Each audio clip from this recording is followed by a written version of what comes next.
Yes. Hey, everyone. We got a killer night for you. Oh, there's the dog.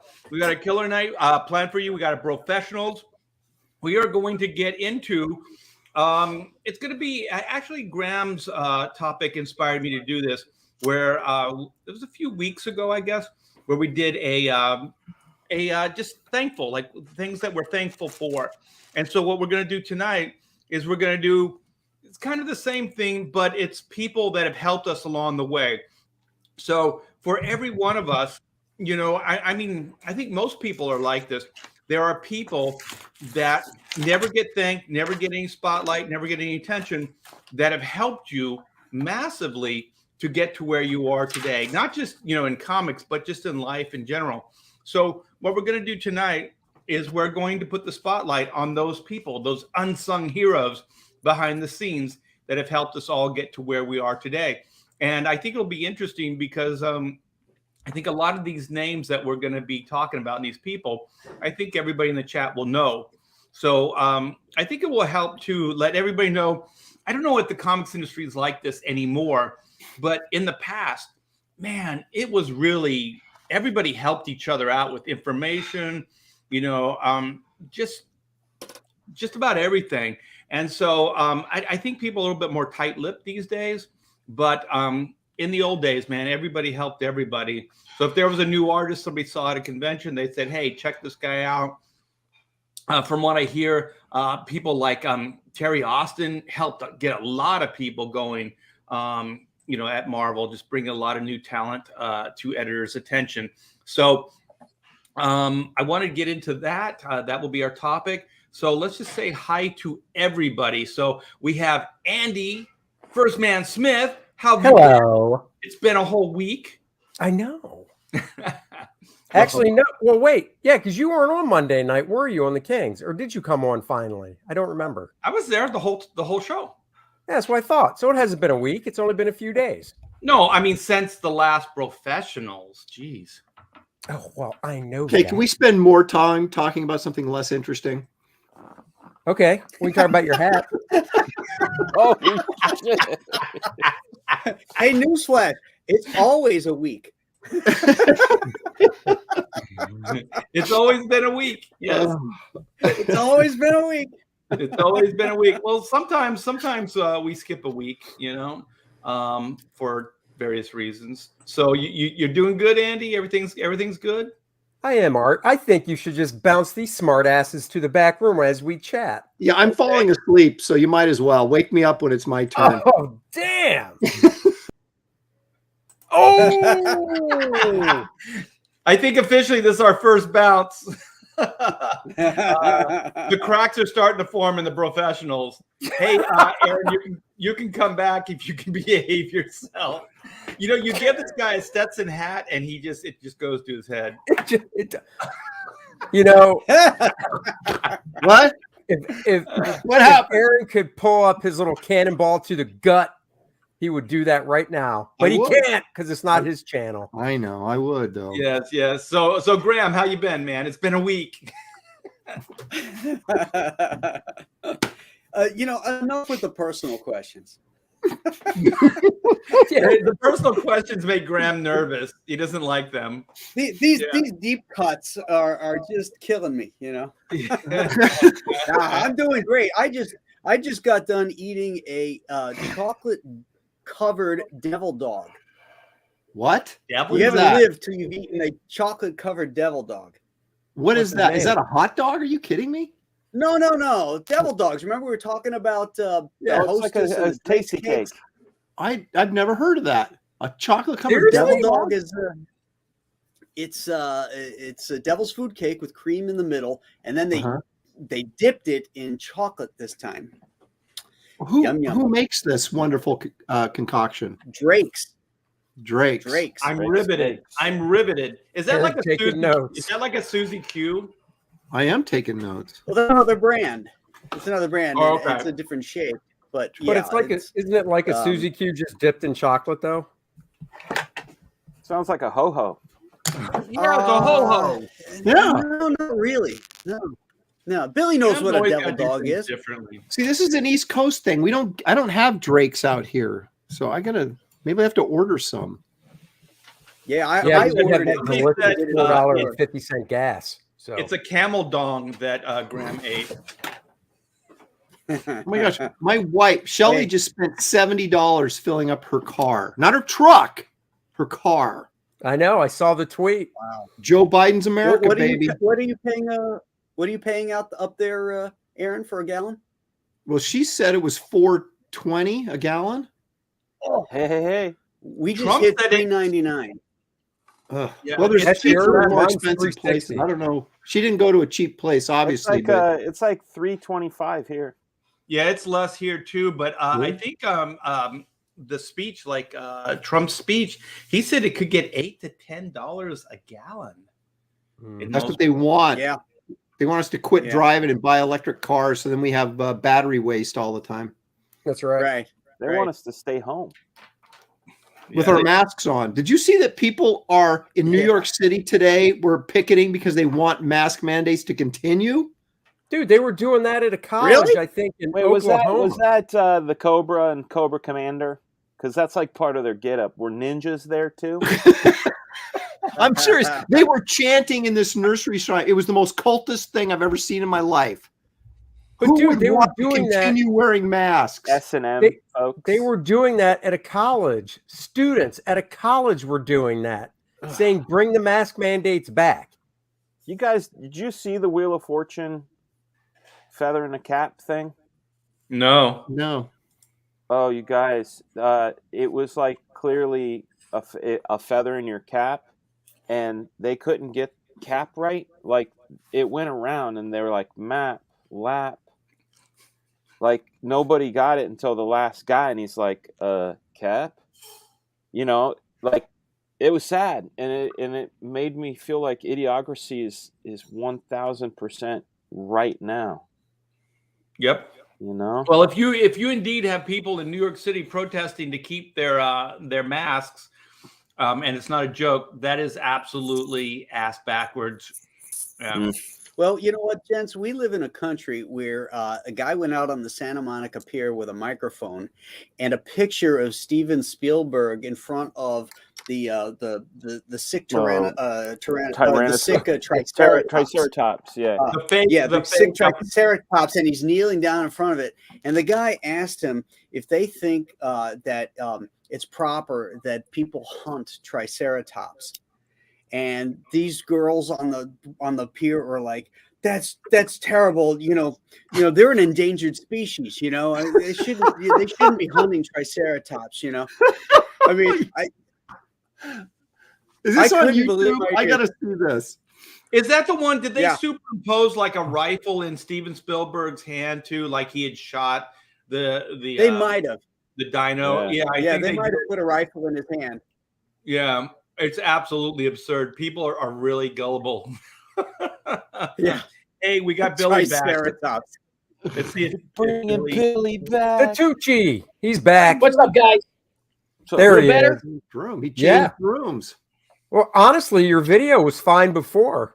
So, Yeah, but I couldn't Billy, hear what you you guys. oh, Hey, Oh, Billy, I have hear you, you. have you ever shot a triceratops when you go out hunting? No. Would No, you? but I did shoot a Would elephant you? in my pajamas once. I've taken What he was some doing tube in your tops. pajamas, I'll never know. that's right. No! Hey, No! Shit! I know. Where's the he doesn't have bell? the bell. Now he's gonna go Where's back your upstairs bell? with the bell. Did you see how fast he left? He's Yeah. like, woo. Yeah. I need my It's like a bell. flash. Oh, I missed the bell. He's gonna go get it. He's getting it right now. It's so weird, like how you're just kind of trained now to hear the bell. There it is. There it There is. it is. There it A is. little late. We're like, All right, Brad so yeah, so One this time. damn PC, my damn PC, for some reason, I just the sound wasn't working, and my speakers are all set up and everything, so I just restarted it. Can you guys hear me now? Oh Yeah. yeah. Oh, Yeah, I'm good. Okay. Yeah, I it doesn't can't. happen to me anymore, but it used to happen to me all the time. Ever since Aaron started making fun of me a lot, I had to fix it. Well, you know, someone in the chat brought up a good point. They said you probably actually have shot a Triceratops, Art, back in the day. Oh, Or at least run from them. There you good go. old Turok part. Did you guys hear Andy? He said while we were all laughing, at least he's run from them. I said, or run from one. I've run from them. Yes, you got to be fast. Those things when they charge, it's crazy. You don't want to mess with them. Oh yeah. I learned how to take those things out with the boulder. You just drop them right on their head. Yeah. You lure them into the ravine. So it's and like, then, yeah, you it's like the technique Kirk used to take out the Gorn, except it didn't really work. But when Yeah, I Gorn, did how it, did it worked. Kirk get away from the Gorn? He ran like hell. oh, he He shot was him like- with diamonds. He shot him. He made What did he a do? homemade cannon and shot him with diamonds, the hardest substance known in the universe. Wait a minute. He MacGyvered a Yeah. gun while he was in Yeah. the desert. Yes. Yeah, he found Yes. like a big tube of bamboo, and then he found some coal deposits and some sulfur deposits, and then some diamonds, He and then he made made some saltpeter. gunpowder. And I'm not buying it. no, I'm That telling thing- you, man, that that's thing how was it happened. kicking his ass, wasn't it? So, Dan, how you Hey been? man, he's James T. Kirk. I'm good. I've That's all been you great, man. Trying to get more sleep. I just started intermittent fasting and exercising again. My neighborhood has got a nice loop that if I do it 3 times, I get like 3.5 miles in. My legs hurt like a motherfucker. I didn't know that just walking after not walking for a long time could hurt me. But yeah, my lower back and my thighs and calves are burning, and I've only been doing it for 3 days. Wow, and you guys call me an old man. No, I know. My wife's like, take it slow. I'm like, I did. Take crawling. Whoa. Take crawling, bro. Maybe if I went backwards, it would be, I don't know, but like I took it real slow. But I do realize that even with just walking 3 miles, I slept like a baby. Like it was good. So I'm looking forward to getting. Woke you up every 20 minutes crying? No. Slept like a baby up every 20 minutes crying? No, but with a booby in my mouth, maybe. I wish. I'm Oh married. yeah, boy. Yep. I'm married.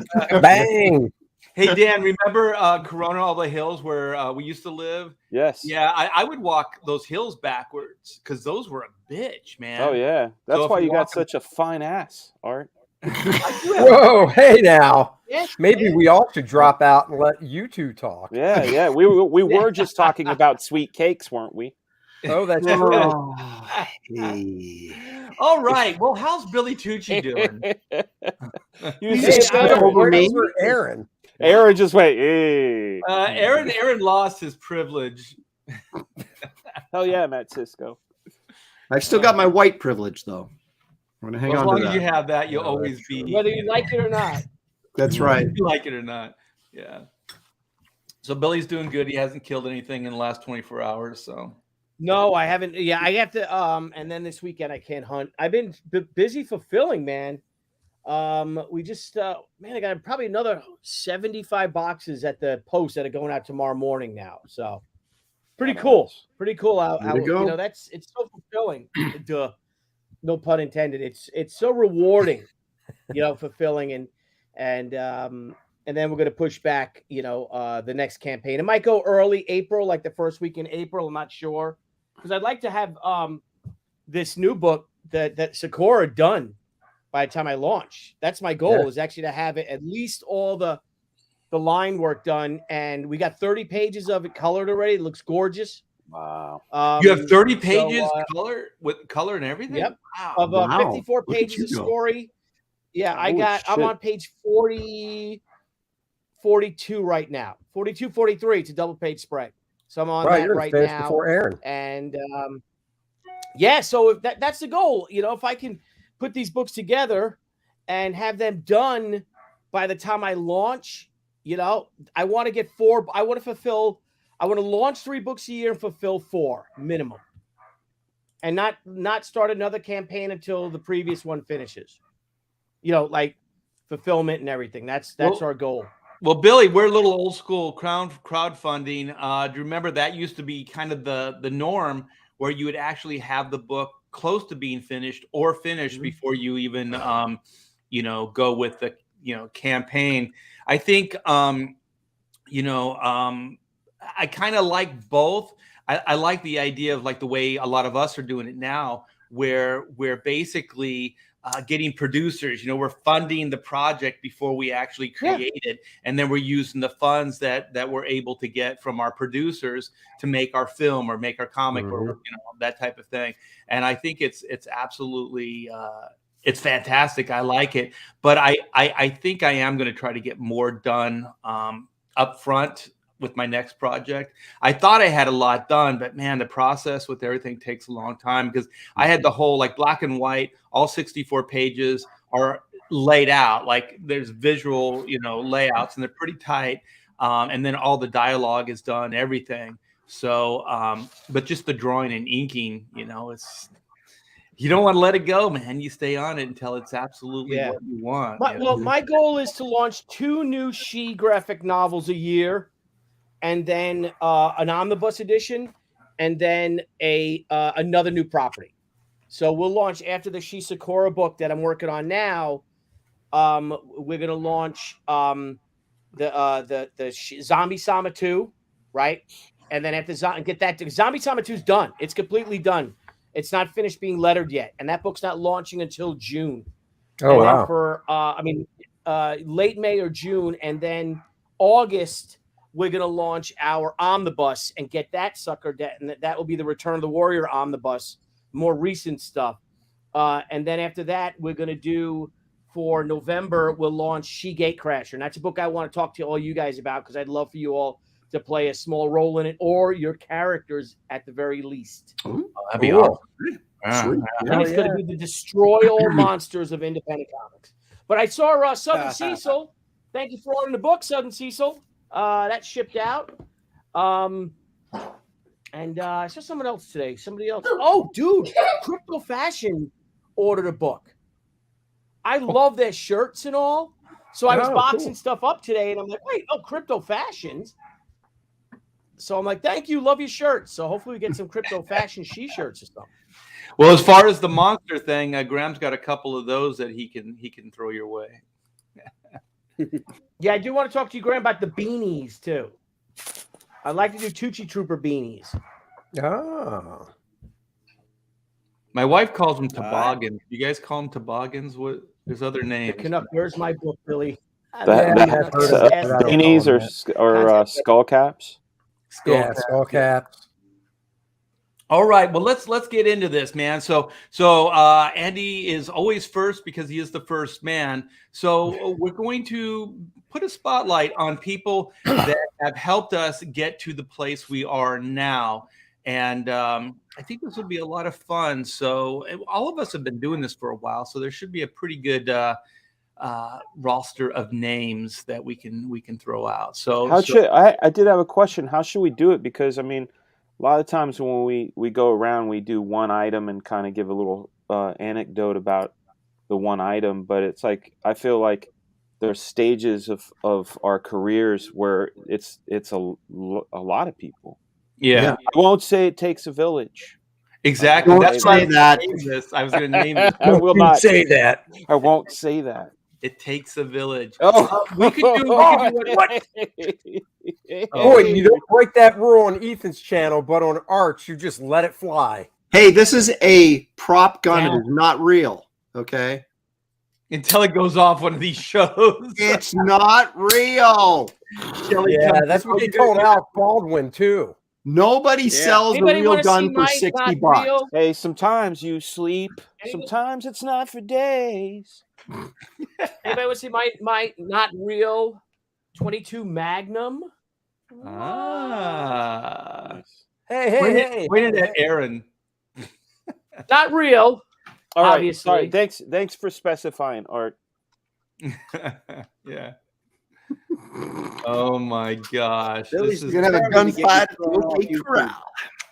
He's going to get us banned. Nobody wants to hear Andy's story. I do. I'm ready. That's why I said let's go. Yeah, I want to hear your story, Andy. Tell us your story, Andy, what are bud. you waiting for, man? Tell your story. Jeez. Actually, when we first talked about this last week after the show, I thought, besides other professionals that might have helped us, I thought we also were going to talk, and I guess it doesn't matter, but about just people in our life in general. So like the first person, because I figured we'd go around a couple times. that And we actually can do came this to however you mind guys was- want. What's that? We can do this however you guys Yeah, I want. like the way Andy's going because there are some people early on that like 100%. Yeah. You know. So Yeah. like for me growing up, you know, like all of us, we always drew and stuff.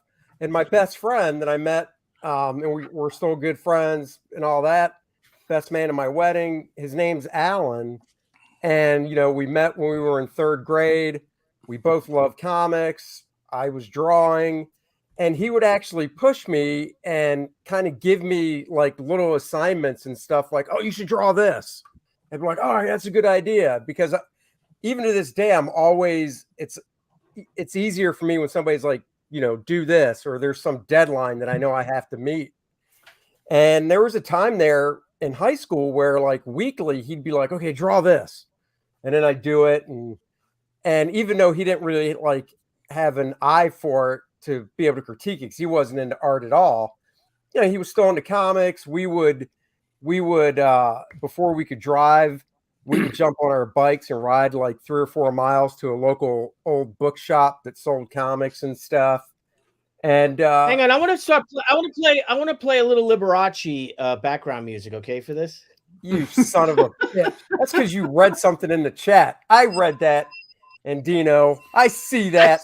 We're all thinking this. We're all thinking that, Andy. I didn't say I read the bike without a seat on it.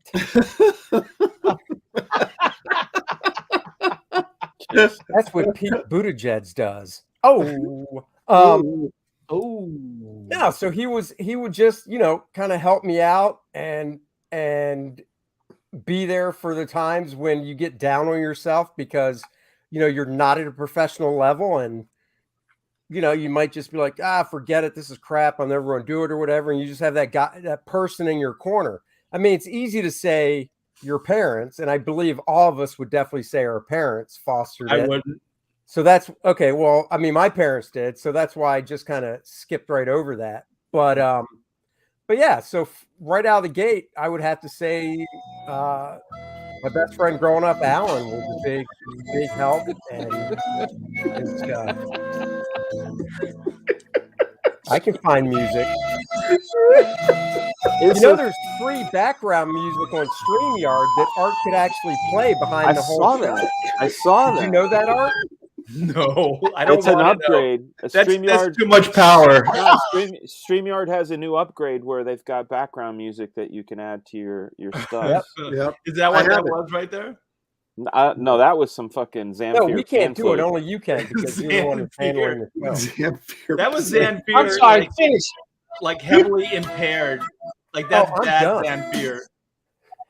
Oh my gosh. Andy, was the bicycle tandem? No, it was not. Okay. We had our own BMX bikes and stuff. So no, it was not. No. Okay to be jealous. That's fine. My heart will go on. And where is he? Where is he today?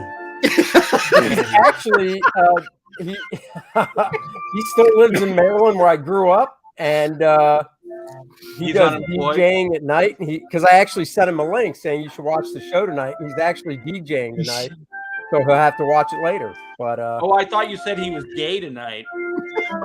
Oh damn! Only at night does he go gay. In the day. Well, you can't do it in the cover of darkness. Poor Alan. I know he's just getting hit from all shredded. sides. His name's Alan. Yeah. Hey, you weren't paying attention? No, of course not. His name's Alan. Thank you, Dan. All I know is Graham's heart will go on. I'm gonna be playing this music all night. Yeah, probably. All right, so I was like, "Fuck should we you, move Andy! You on? threw me under the bus." See if Graham can top that. I had nobody help me. I came out fully. Oh God, come on! I knew it. I knew that he was going that route. Frozen pizza style. By his own bootstraps. They tried to help me, and I slapped them away. You know, the funny thing is, my buddy still has artwork of mine. Now this is professional stuff because his favorite character is Superman. So he has original art from some stuff I've worked on hanging up. But the funny thing is, I did so many drawings back then. I put them in like this old like metal file box, you know, that 8.5 by 11 paper would fit in, and the thing was full. And when I was moving away to go up to the Kubert school, I said, "Here, dude, just take this. I don't know what I'm going to do with it." So he still has that crap. He could blackmail me hard with all those early drawings. Oh, Billy, I can pull music up too, buddy boy, when it's your turn. When Graham said he didn't need any help, the first guy was playing it on a recorder, and he's just the worst. That's it. See, Billy now has to buy me a drink in South Carolina. I'm going to buy you a drink in South Carolina, bro. You're damn right. You got to make up for that. Well, when Graham was saying we got to hit that liquor store. I'm sorry. When Graham said he didn't need anybody, all I could think of is when he was being born, the doctor was trying to help, and Graham just slapped his hand. Believe me, I can do it. You know, when Graham was born, this is a little known fact. When Graham was born, that's how he got the name for his book. He came out two-fisted first. The doctor's like, "Holy shit, I've never seen this." Yeah. Well, that's because I was holding the umbilical cord and then went and bit it off. That's right. He cut his own. He bit through awesome. it. He comes through that umbilical cord. Well, before Graham tells his riveting story, let's see what Zero says. Thank you so much for the $10 super chat. Hey, bros, can't stay tonight, but wanted to tip the host. Well, thank you so much. Great to see you all, and we'll be back for the replay. God bless. Well, God bless you too. Thank you so much. Right. God bless you too. That Zero in the house. All right. That's Zero in the hissy. So Graham needs some theme music. So are we starting like at the beginning, the first people that well, you can do it in order. You know, we can do this as like a Pulp Fiction. It doesn't matter. Okay. You know, Well, I'm going to go in order. How I became a professional was I sort of had a mentor. One of my teachers at the Kubert School was the new talent coordinator at DC Comics, Sal Amendola. And Sal was also a teacher at SVA. And he had bought a couple of my student projects to use in New Talent Showcase. And that was my first professional sale, was bought by him. But what he would have me do is come in every Thursday into New York, and he'd get me into the offices, and then I could go. Back then, you could go from office to office and meet people and stuff like that. And then afterwards, we'd all go out. A bunch of us would all go out to a bar and drink. And I used to go, and I got to hang out with Dick Giordano and Gray Morrow and Ernie Colon. And there was a whole bunch of, DC editors and artists and guys that were well seasoned. And, so it got me to meet these people and talk to them and stuff. So he did me a great solid by, kind of promoting me and talking me up to these editors. He's the guy that took me into Julie Schwartz's office and told Julie, hey, Graham draws a good Superman, and then left me there. and then Julie Schwartz did a bunch of paper rustling and stuff. And then when he finally addressed me, he just looked me in the eye over his desk and goes, "What makes you think you can draw Superman better than Kurt Swan?" I didn't say anything. He said I do a good Superman. I didn't say nothing. I just showed up. But Sal was a good guy. So what was your first gig after the entry book? Then I didn't have anything coming out of DC. I went over to Marvel, and Mike Carlin was my first editor over there. I did an issue, a fill-in. It was ostensibly a fill-in for the Transformers. And within like 3 months, they slated it, and it actually got published.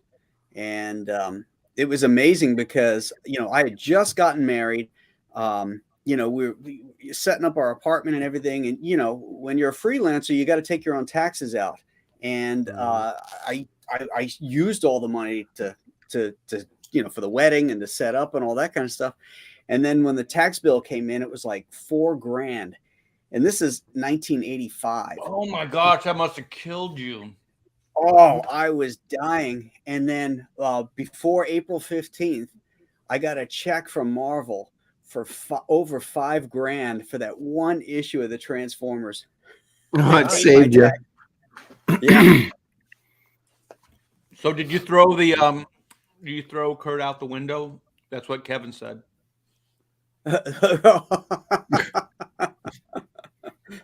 I did not. I loved Kurt Swan. I wasn't gonna. It's like, can you fly, Bobby? Threw out the window. Your flying figures are not realistic enough, Kurt. Here, let me show you how it should look. You need inspiration. Yeah. Man, Transformers must have been like throwing you in the deep end. That's a lot of work, man. All those robots and shit and cars. That's a lot of work. Yeah, it was a lot of car stuff, but I lucked out because it was about a character called Bumblebee, who was a VW, and I owned a VW. So I just, at the time, I was driving a VW, so I was able to just sit outside and draw the damn car. You had your reference right there. Yeah. Any angle I needed. It was great. Someone in the chat wants to know which issue. Oh, yeah. Eric Hutful says 16. I think 16. Okay. I think that's 16, what Eric said. Oh yeah. I think he's right. And what are you eating? This is popcorn. It's my dinner. What kind of popcorn are you eating? Just popcorn. I don't know. Is it buttered? No, smart food or something. Is it salted? Kettle corn. Nothing fancy. Just popcorn. Orville Rettenbacher? I don't know. Is he still alive? He died, right? Yeah, but his corn lives on. His corn lives on. He died? Yeah, Billy, he died. Are you going to shed a tear? It's kind of like Paul Newman's salad dressing. It's still there. You know what? We need to have a sign-up moment for Redenbacher right now. Okay, might as well hang throw on, the hang Colonel on. in there too, because he's gone. Oh, the Colonel's gone. There we go. All right, play ball. Play ball. All right, what do you got first, Billy? My turn? God. Yes. You guys cut out. I'm sorry. It's my turn. Well, unlike Graham, I really would like to Unlike thank Graham, Billy everyone got thrown out the window. who. Yeah, no. Unlike, am I frozen? Nope. No. You're still alive. Sorry, can you guys hear me now? I'm breaking up a little bit. I'm doing good. Yeah, we can hear it. Okay. No, but no, I really want to thank everyone who people that helped me were first and foremost Marvel and DC Comics for not hiring, for rejecting me. Thank you so fucking much, Marvel and DC Comics. I was hoping you'd thank go you that all. way. Thank you. Thank you, the editors. I can name them. I see one of them right now, making fun of me, or tell him if he sees one more fight in a warehouse in front of all the other people waiting online, he's going to punch somebody in the face. Hey, so-and-so, look, another fight in a warehouse. That was my submission, to have a fight in a warehouse. That's what I thought you were supposed to do. But so you just roll up your sleeves and that's punching people? I was ready to knock him out. But and then that's my first one, like you guys say first, but there was John Tartaglione, longtime inker, Marvel guy. He is my best friend's dad. Oh, hang on. Should I play the Titanic? Little theme? nepotism. No. And yeah. So he was just so great. Daddy-o, I called him. He called me Billy Boy. And he just told me all about, like, how do I get into this? And he would tell me about Marvel and stuff like that. And he helped me and kind of gave me a kick in the pants to get along on the way. Cause I remember asking him, like, well, if I do get a job, how much do they pay you for a page to pencil? He goes, oh, they'll start you off at $25 a page. Oh my And I'm like, oh my God, it take me 3 days. It take me 2 days to do a page. $25. So that's my first one. But You're like, thank what you, Marvel and today's DC, money? for Hold on. rejecting me. Not when you started, John. Well, now, okay, so we're going to go around more than once, right? Right, yeah. Okay. Andy inspired me to tell a story that's a little bit more personal. Yeah. And We it need actually has music it has a nice ending to it. It kind of comes full circle like The Lion King. So you would say it has a happy ending? It does. like a strip joint, like a good trip to the strip joint. No, I only, in my scholastic endeavors, at least from grade school through high school, I only had one really good art teacher, and that was in junior high, Mr. Kimball. And he saw what I was doing, right? It was all like monster stuff and superhero stuff and barbarians, all this kind of fantasy type stuff. And instead of saying, hey, you know what, kid, we're doing a still life today. We're doing this or we're doing that. And he saw that I had ability, right? So he encouraged me to draw subject matter that I was interested in doing and help me get better at that, as opposed to try and, force on me, the traditional methods for teaching kids art, right? And so I always really appreciated that from him. I would have I had my own we did an art show like on open house or whatever, right? Where it was like, it had my art up and it was all just like this Wrightson inspired Poe crap, people getting hacked up and things like that I would have been sent to the office now and, had a psych exam. But back then he actually had it up on the wall and it was just, all this really cool stuff that he just encouraged me to do and never said, oh no, don't draw that, draw. I have to board. ask, how old were you? What grade was this? This started in it was 8th and 9th grade. We had in junior high, we went through 9th grade, and then in high school we were sophomore, junior, senior. So I in 7th grade I had not run into him yet. And then in 8th grade, he finally discovered me in a drafting class and said, you got to take my art class. I said, okay. And he just really encouraged me. Now here's the sweet thing that sort of kind of comes full circle. So I'm doing the New 52. I'm doing Justice League International, right? And I'm doing a store signing. And I'm sitting at the story better not have a broom closet in it. I don't get it. Andy's laughing, so you get it. I don't know. That's where all the grooming takes place. Oh, I see. Okay. So I'm doing this store signing for Justice League International #1, right? And there's this line. This is one of the successful ones. Like 9. Oh, there's Shelly. Hi. Hey. Hello. It was like, Hey, Shell. like a lot of us, right? It's like 2 out of 3 store signings are complete disasters where no one shows up, right? But this is one of the ones, because it was the first issue of Justice League International, that I had a line out the door. I felt like Frank Miller, It's like, I want this night to never end. But so there's this line going on, and I'm signing. And I look up to the next person in line, and there's this old guy standing there with his wife, and it is Mr. Kimball, my junior high art teacher. Wow, that's cool. Yeah, he saw that That's really cool. That the comic shop had put out in a newspaper ad, that I was signing and all this stuff. So he came out and saw me there. So we got to talk again. And then he let me know that him and a bunch of teachers from my junior high would get together once a month for breakfast.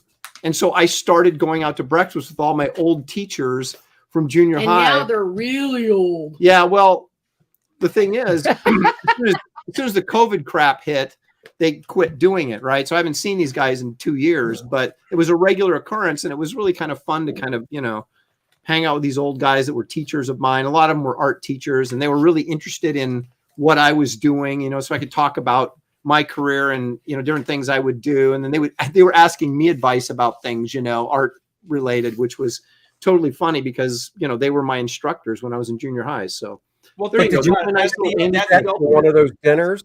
What's that? Did you ever pick up the check for one of those dinners? Let me think. No.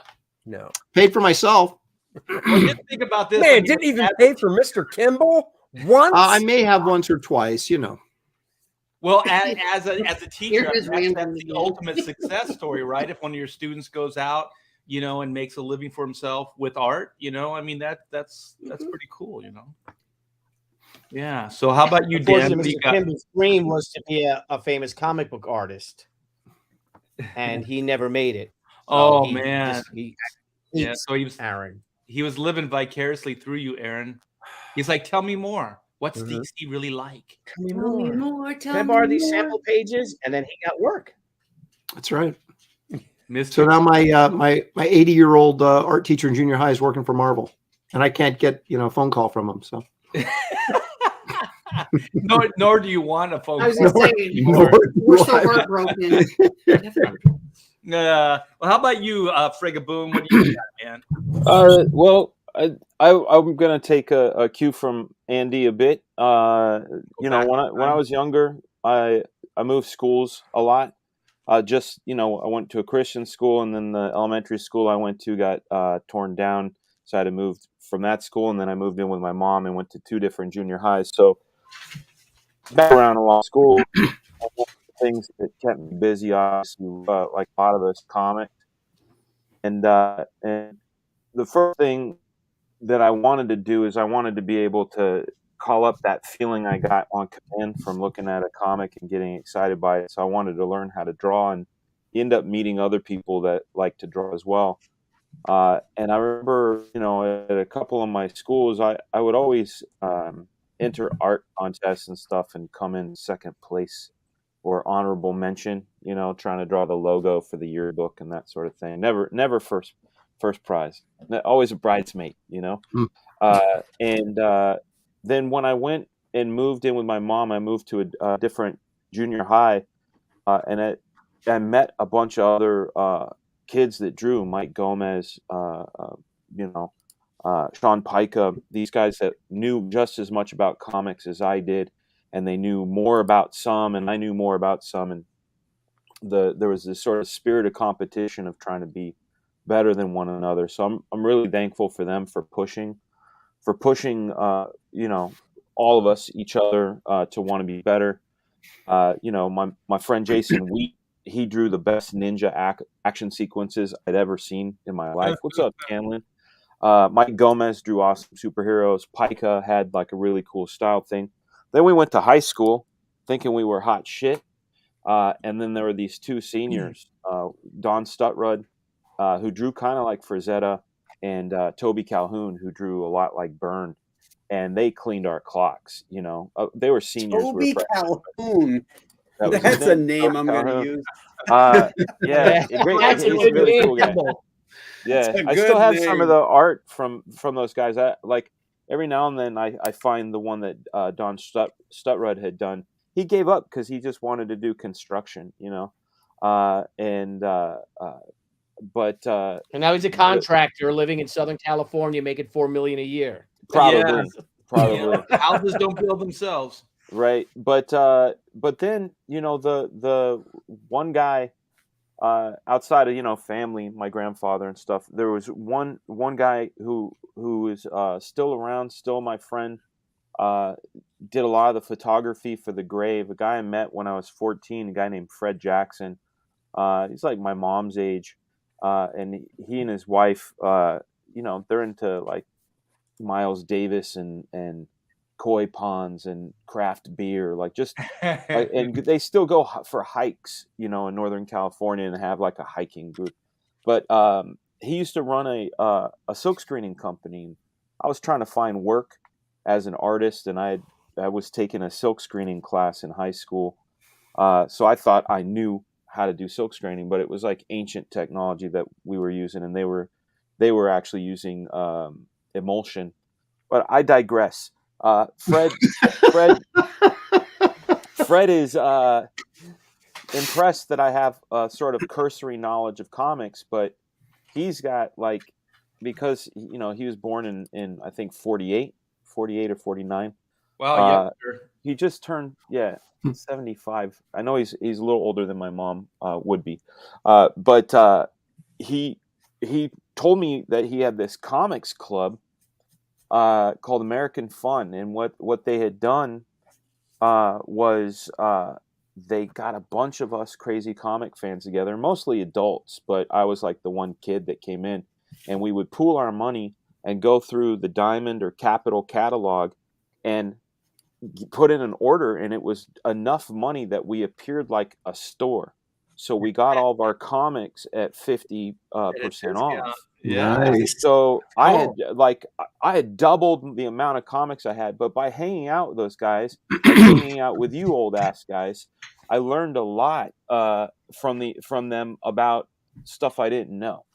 Like hot emulsion stories. Yeah, that sounds really gay. Yeah, hot photo emulsion.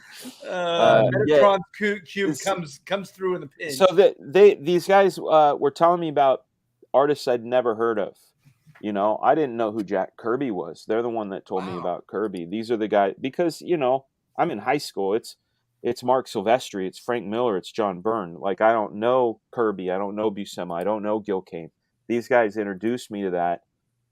And it was Fred that took me to my first comic convention. Fred got me a job at Diamond Comics as a warehouse boy. Fred had me do my first fanzine in 1989. We published a fanzine. He introduced me to Cole Potts, who he went to school with. But yeah, and again, I still talk to him quite often. Did all the photography from the grave, the tree with the throne and stuff. Anybody that's familiar with that. But if it wasn't for Fred, I definitely wouldn't be as completely saturated and addicted with comics. Isn't it's it cool, saturated in a hot emulsion? Hot emulsion, yeah. But the thing is, like, could you imagine your life without meeting that guy? No. The path that you would have taken. That's why I have the choices I have tonight. Is like, I think of I've got like four more pivotal people where I'm just like, yeah, if I didn't meet that person, dunzos. Yeah, my story is real similar. Like, if certain dominoes wouldn't have fell, in the perfect order, then I wouldn't be here right now. So I was studying illustration. I wanted to be an illustrator. So I worked my 8-hour shift, and then I take my night courses at local JCs. So I was living in Whittier. So I was going to Rio Hondo College. That's why your jokes were better. What's that? Your jokes were better because of where you lived. Yeah, it was the whole place was a joke.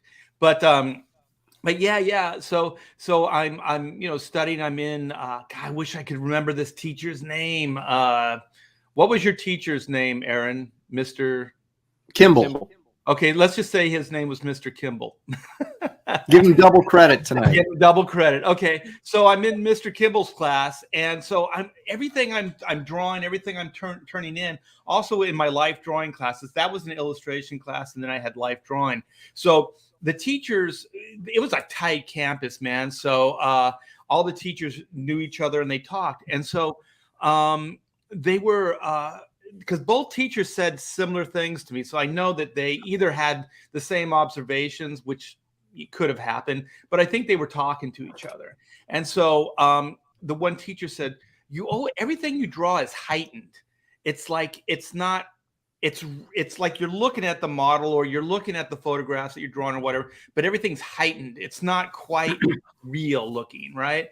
And so, and then the life drawing teacher said something similar. Even the models, they dug the drawings because they go, "Man, you made me look really good."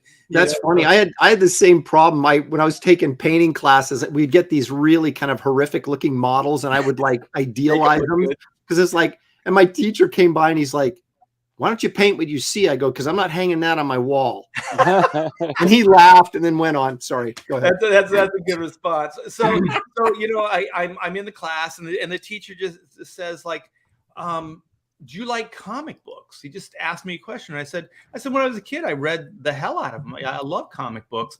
And he said Frank Frazetta, like my life drawing teacher brought up Frank Frazetta and stuff like that, like fantasy artists and stuff.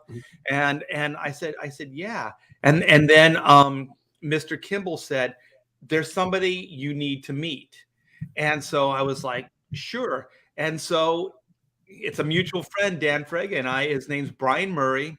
And Brian Murray was working for Neil Adams' company. What the hell? Continuity. Yeah.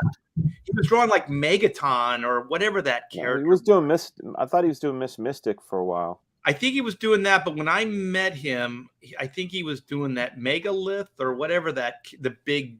Oh yeah, megalith. Yeah.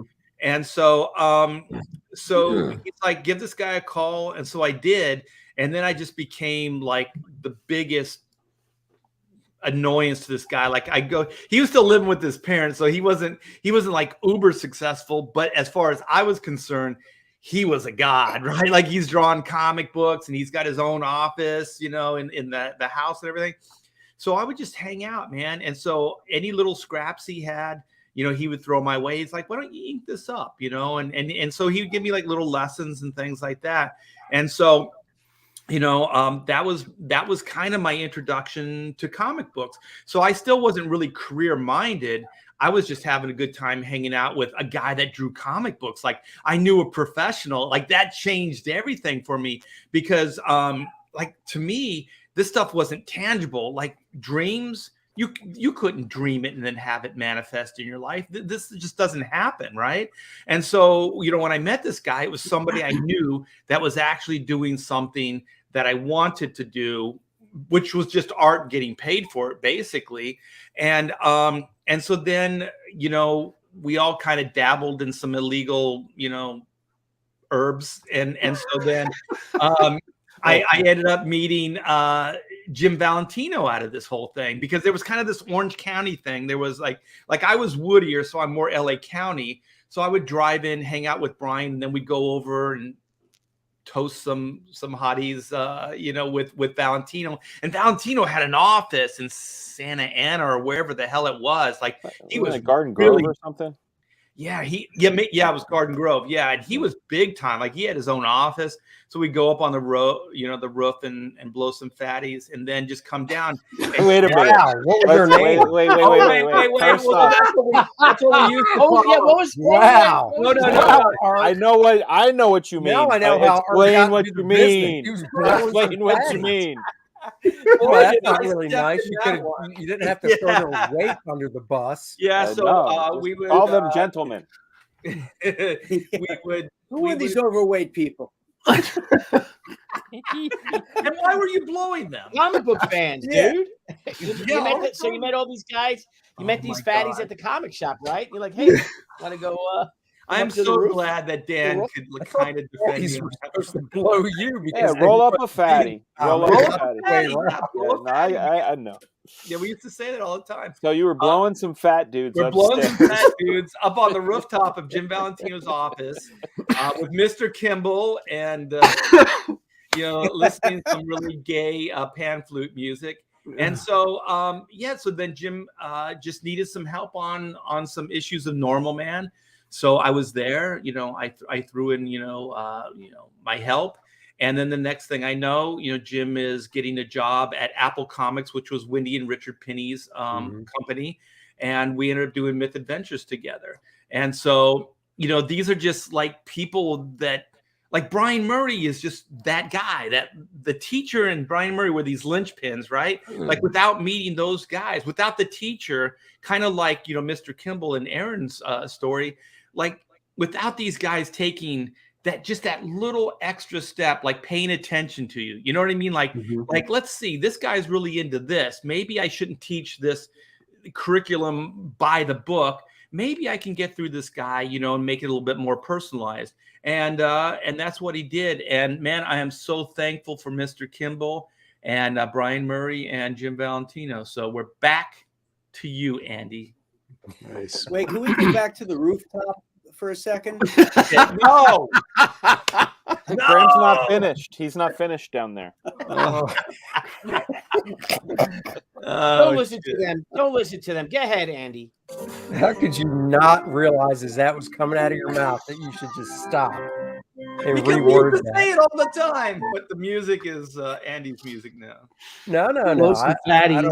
I'm Blow some going to talk about a professional that got my foot in the door at Marvel. I was sorry, man. after I got my first gig at DC, I graduated the Kubert School and moved to Florida. And soon thereafter. Charlie's London in the house. Hello. Hello, Charlie's. So after I hope moving she to didn't hear Florida, the blowing fatties joke. oh, thank God she missed that. It's like your mom hearing like this bad stuff. Right. So there's my theme music. So after moving to Florida, I met at a convention John Beatty, and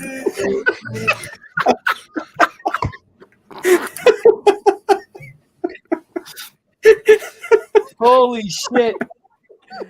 oh boy. I think this is the loosest the professionals have ever been. Man, I'm telling you, Art's talking about blowing fatties. He gets no whatsoever. So anyhow, so I met John Beatty. We ended up sharing a studio, and through John, I met an inker named Jim Sanders, who you guys might have known or heard of. He's no longer with us.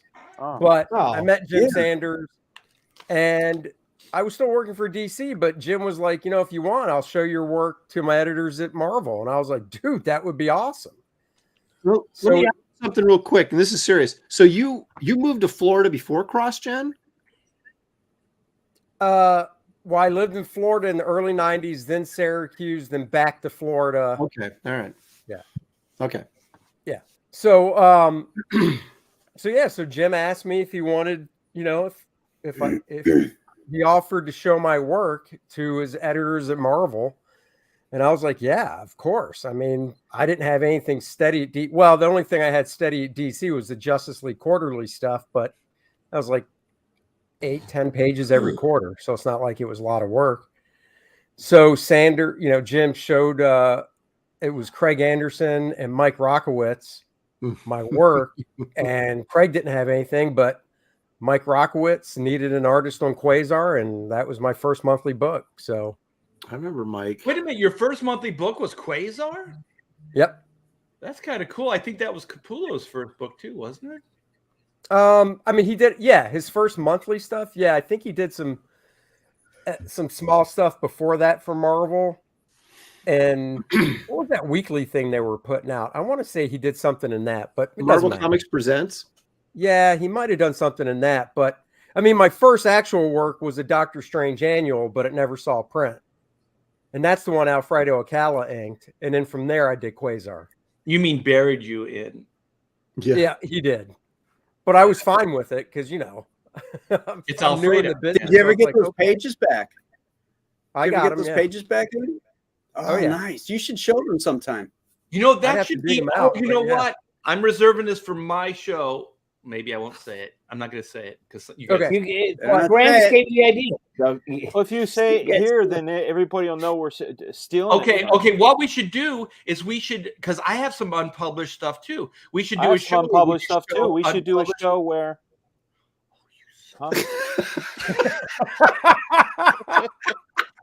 Dude, I have next week, Graham. I'm gonna do a show of us showing our samples of when we were trying to break in. What do you guys think of that? You know what? You know Billy? what? Hey, What Billy, might even be Dan better already is made the joke, okay?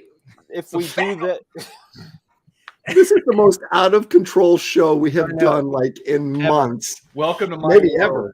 Welcome to my But world. so I'm trying to think. Oh no, so I took over Quasar.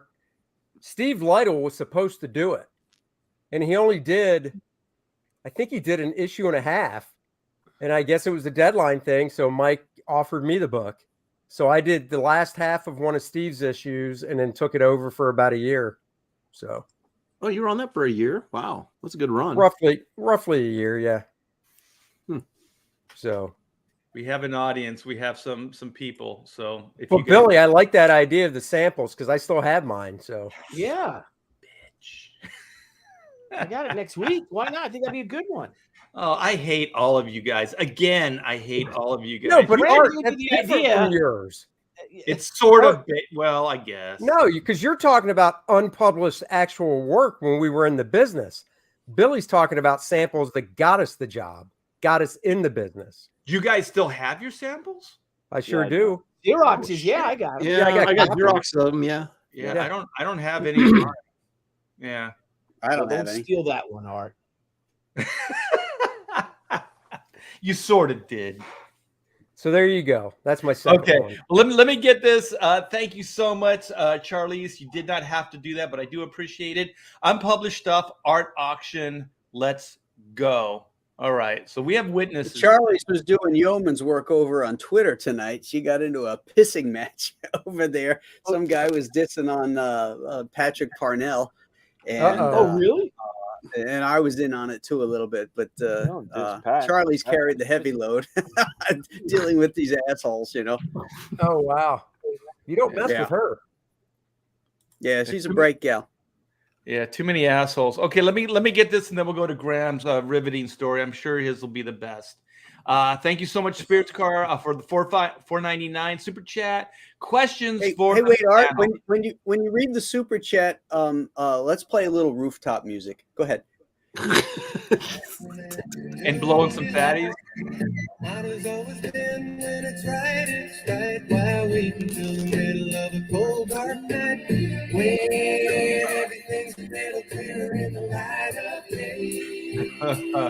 All right. Hey, Spirits Car. That's the what's the name of that band? It's the Afternoon Delight. yeah, but it's Starland Vocal Band. That's right. That's right. Starland's Starland Vocal Band, baby. Okay, before we go to Graham, I just saw this. Art, you got to share this.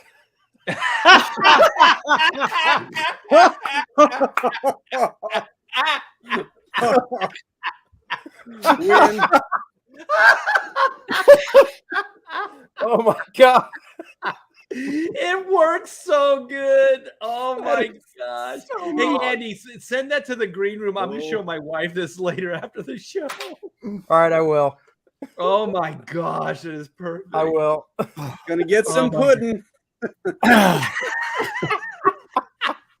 Holy crap. Hey. I wonder if he said that when he was doping those women. Now we're gonna have a good time. Hey. When he's blowing a fatty. Yeah. So Oh. can I please read this? This is rude, you guys. Spirits Card for the super chat. Thank you so much. Question for the panel. Have any of you ever successfully used the line on a girl, want to come back to my place and see my etchings? All right. No. Anybody? I've used art to pick up, not art to bear, but drawing to pick up girls. Yes, but I've never used that line. Okay. All right. I know that Billy has. That's why he went blank. That's Billy's go. I tried to distance myself from artists as far as I could when I was trying to pick up girls. Mine was always, "Can I buy you a new car?" That was always my line. Oh. Can I buy you a new car? Yeah. How many And cars? I meant it too. I meant it too. All right. So are we Grams? Yeah, we're Graham. Yep. All right. Well, do it all starts with mom for me, because she was a big supporter of mine. When I was in the 6th grade, my teacher brought in a stack of comics, and I've told this story before.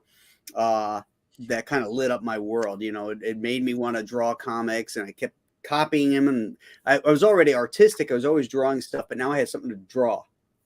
And so I went to my mom and dad, and my mom was a teacher, and she was very artistic. And my dad was the other side of the coin. He was a homicide detective, very practical, very, street. And I told them, I want to draw comics for a living. And my mom was very supportive. And my dad said, get a career. He shook his head. He said, yeah, he's like, well, if you don't want to go to college, why don't you, learn a trade? Become a plumber, an electrician, something like that. I'm like, well, I don't want to do that. And he says, look, you got 2 cousins with master's degrees from Pratt Institute. And one of them's schlepping bricks and the other one's schlepping pizzas. So that's where he was at with this whole thing. And but my mom encouraged me, to keep going. And the funny thing is, my dad came around eventually, and he didn't understand comic books. He read them as a child, and all that kind of stuff. But to him, the real world was comic strips, the newspapers. And when I was doing newspaper strips for King Features, Rex Morgan was in his paper, and I found out he was reading it, and I think that's when what I was doing became real to him. That holy cow, this is coming into everybody's homes, and the way I found this out is we were doing a story about black mold, and Ever the detective, my phone rings, and my dad is on the other end. He doesn't say hello or anything. He just goes, "I know what the smell is," because there was a smell in the basement in the story. It was a fatty. He opens up. "I know what the smell is," and I go, "Okay, what?" He goes, "There's a stiff down there." He was wrong. It was black mold, but that's when I knew that he was reading it. What's the stiff doing down there and not up on the roof? Oh my God! He wasn't fat enough to make it to the roof. He was a skinny stiff. Well, I remember like my dad too, because he's wake up. Yeah, I never told my dad. I don't remember my dad comic just books like or anything like that. Like I just would draw them. I was just drawing them. And then my dad comes in. He's just like, "What are you doing?" And I was like, "I'm drawing comic books. This is what I'm gonna do." And he's just like, "You got to get a real job." And he just shook his head and walked out. So then every night or every week, he would bring an application and he'd just drop it on my drawing board. And he wouldn't say anything. It would just be there to get a job as a journeyman at the Long Beach Naval Shipyard, And I was just like, "No, I can't do that, Dad. I'm sorry." Yeah. That same thing, man. My mom was very supportive. My dad was like, didn't get it at all until I finally was making more money than he was. And then he was like, "Oh, okay." Then it was all right. But up to that point, I mean, he wasn't anti, he was just sort of apathetic about it. He didn't get it. So he just didn't really one way or the other. But my mom was very supportive and very hard on me, actually, because she was a pretty good artist growing up. And so she would, she was pretty tough critiquing me, but it helped me get better. That's good. That's good. Yeah. A little aside, my dad always drew, and my dad was somewhat of like an architect. Like he would draw like different things in the house. Like he's going to build a wet bar, or he's going to do this, that, the other thing. And so the cool thing is, like, just to fulfill my dad's, kind of legacy, I became an artist, and my brother's an architect. So I think that's pretty cool as being a parent, and having a certain likes, certain tastes. And then having your kids go on and become fairly successful at it as well. So, Billy, what do you have? Billy's gone. I have to say, I had these business partners. I was in the city and I met these guys. I met this one chap at Kinko's. And he's like, "What are you doing?" I was making sample copies of my work, but it was really she number one. And he ends up inviting me upstairs. They had a penthouse apartment, him and his brother, 2 New Zealand guys. And they had all this stuff. They're going to partner with me. We're going to put together this whole book. Needless to say, didn't work out. They had no money and basically screwed me over. I was in desperate need of money. I had no money. I had talked to Mark Herr because I couldn't afford to pay for the ad for Diamond. And I remember he told me, he goes, "Billy, if you," I said, "We owe Diamond. We owe the 3 distributors, comic distributors at the time. There was Heroes World, Capital City, and Diamond Comic Distributors. Heroes World and Capital City were going to let me wait till I got my books to pay my advertising, right? Diamond would not release the numbers to me until I paid that $2,500 for an ad." Wow. So I remember going to him saying, "We have to pay for these ads." And the guy said, "Billy, if you think I'm going to pay $4,000 to advertise a comic book, you're out of your mind," right? Mm-hmm. So I ended up getting a lawyer. Debbie's aunt worked for this big, huge lawyer in the city. I was able to get away from that anyway, but I was just going forward with this book to get this book done. And I went to a place called Comic Color, which is out here on Long Island, a comic book color separator. Cliff Van Meter was a budding computer colorist, really great guy. He passed away in 2016, I think. But he worked for this company, Comic Color, and they're like, "Yeah, well, this is all right. We like this stuff, kid, but it's whatever it is, $1,500 to publish it, to make the color separations, to make the film, which I had no money at all. Yeah, remember the days film was expensive, man. Yeah, and it was probably more than $1,500. There was a guy there though who worked for Valiant Comics named Fred Pierce. Yeah, and Fred said, "What do you got? Let me see what you got." And I showed him all my color. I had the original colors, the original color pages and stuff like that. They were all hand colored. And he was like, "This is fantastic." And he said, "You know what?" He goes to the guy Mike from Comic Color, says, "I'm vouching for him. If he doesn't pay you, I'll pay you. Put it on my tab." And then he says, "Well, who's printing this?" I'm like, "I don't know. I don't know who. I'm looking around. I'm trying to find a printer." He goes, "You know what? I'm going to make a call for you." He called his rep, Valiant's rep at Sparta Printing. Illinois. Sparta, Illinois, called them and vouched for me personally. And they printed She, Way of the Warrior #1 for nothing. That's a great story. 37,000 copies. I had 37, all because of him, because of my enthusiasm was contagious, I guess, or he just liked me. So wait a minute, you did all of this before you knew what your orders were? You did all of this? No, well, I only knew Diamond's orders were like 19,000. I finally went to some friends and I said, "I'll give you 20% on your dollar, but I need to raise $4,000." And they put their money together and gave me $4,000, and I gave them $4,000, and I ended up paying them 20% over the dollars because I knew my numbers were going to be. So now I had my numbers, but Comic Color or Sparta Printing were not going to print my book, without paying them, because I'm a nobody. I have no credit. I have nothing. So I have no, there's not going to give me terms. I had no fucking job. I probably made $12,000 the past year doing Betty Boop t-shirt designs and stuff. So Fred called them and personally vouched for them.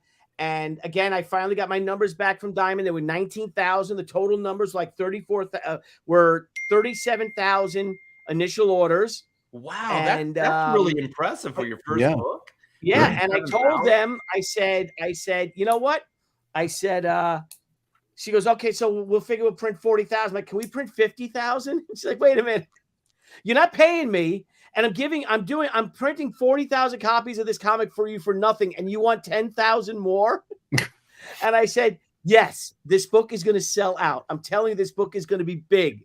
And I got her excited, and she's like, "Okay, I you know what? I don't know why I'm saying this, but you know what? You convinced me. I will print you 50,000 comics." Wow. And She, Way of the Warrior #1 was released, I think, on March 23rd, 1994, or I think it was March 23rd, around then. And within 3 weeks or 4 weeks of that book shipping, we had reorders for over 140,000 copies of that book. Holy shit. Wow. That's how big that book just exploded. I don't know how. I don't know why. Jeff Vaughn says people say the cover, they like the cover because I had a kind of a close-up, almost like a fashion, if you know the sheet, this cover. Oh, yeah. Yeah. It was like this cover. And I guess on a stand, it looked different than anything else, Yeah. And because of Brian Polito had Lady Death that came out in end of February, a month earlier, and he printed 50,000 copies, and that sold out. So he had a chromium cover and everything, though. So I thought maybe they saw this as the next, Lady Death or something. And my orders exploded. Then Vampirella came out a week or two after my book came out, and those orders were big, but they printed a lot. There was a lot of Vampirellas out there. But and that kind of, I guess, started the Bad Girls trend, So I want to thank Fred Pierce. Yeah, for everything. Fred is awesome. Yeah, let me get a plug for really the is a stand-up guy. What's that? Oh, I want to ask everybody if they could give a shout out on their social media, give a thumbs up, and if you're not subscribed to this channel, if you could please, because I think we got to share this with the world. This is too much fun. Yeah. This is a good show. Yeah, this is a good show. So, man, Fred, what a dude. Yeah, man. Fred's a good dude. That's awesome that he stuck his neck out like that for you. And that's even more awesome. The success is just amazing. Yeah. And I think he would never let me buy him dinner. I still haven't bought him dinner. I'm like, let me buy you dinner. But I was able to pay everybody, and then we moved on to, what, 60, 70 issues of She or whatever, Wow. and another 30 issues of other books I published, or more, 40, I don't know. Published a lot of books in the past 27 years, even though I only did it for like 10. And Fred Pierce, I there's a lot of people I have names here, but I'll get to the others too. So cool. Thank you, Fred Pierce. Aaron, yeah, Fred's cool. Yeah. What do you got, Aaron? Well, I've got the old, I've got the Michael Golden story, which I've told 100 times, but it's really true.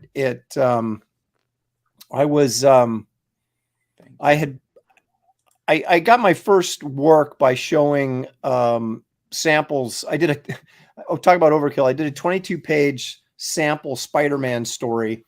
And I showed those to Terry Cavanaugh, who was editing Marvel Comics Presents at San Diego when I was still in film school, I think, I was still living in California before I'd moved back to Portland.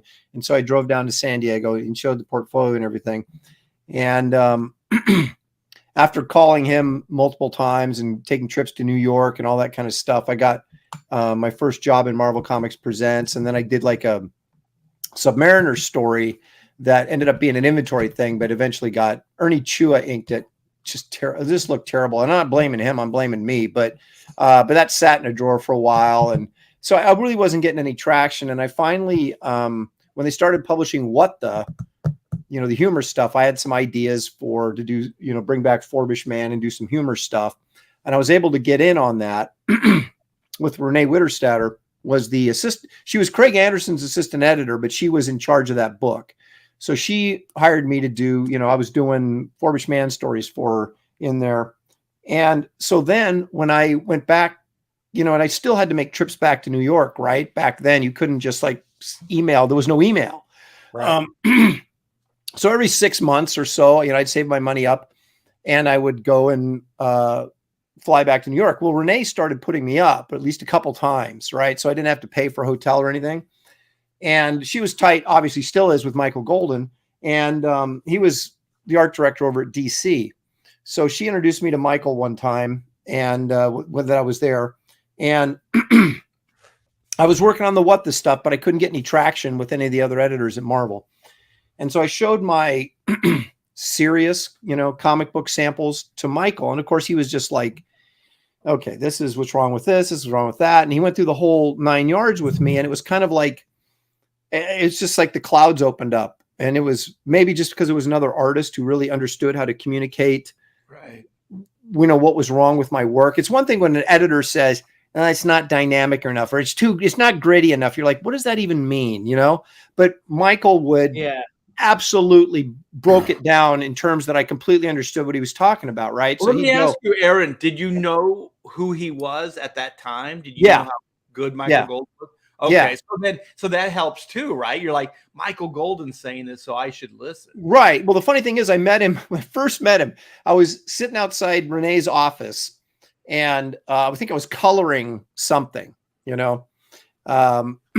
and he comes in, and we were all going to go out to dinner or whatever. And the first thing I said to him is, she goes, "Aaron, this is Michael Golden, Michael Aaron." And I said, "Hi, I'm a big fan of your work." And he goes, "Really? Which work?"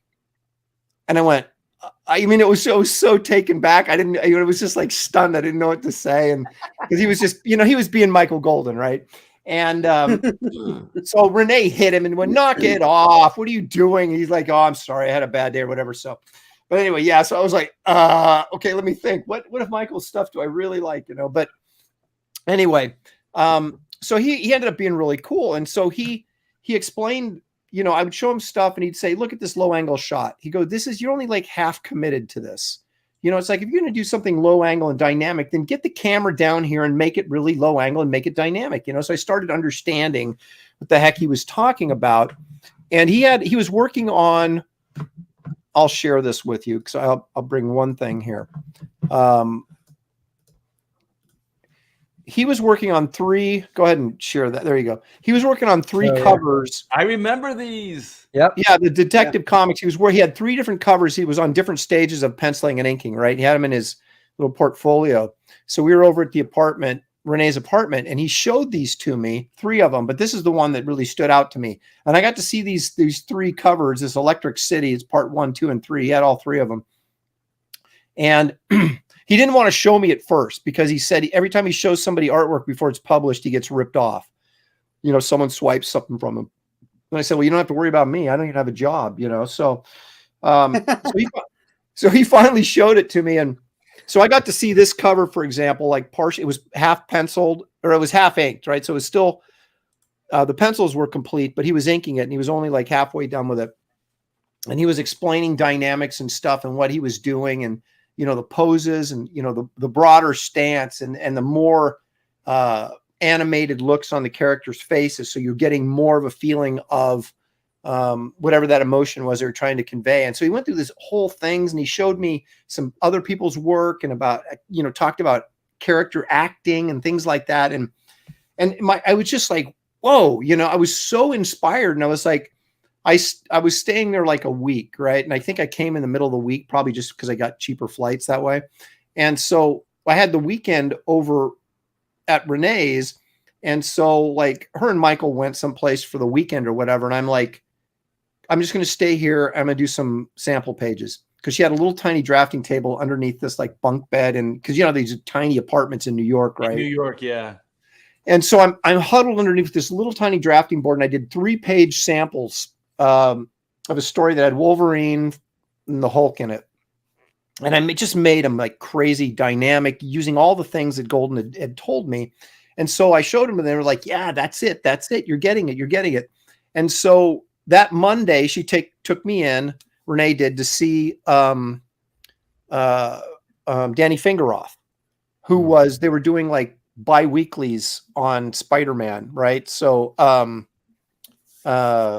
what's his face? Bagley was drawing him and he was killing himself, right? Because he was doing like basically both books, you know, 2 issues a month, right? And so they were doing like these little short backup stories in there to kind of, so he, you know, his page count wasn't as high.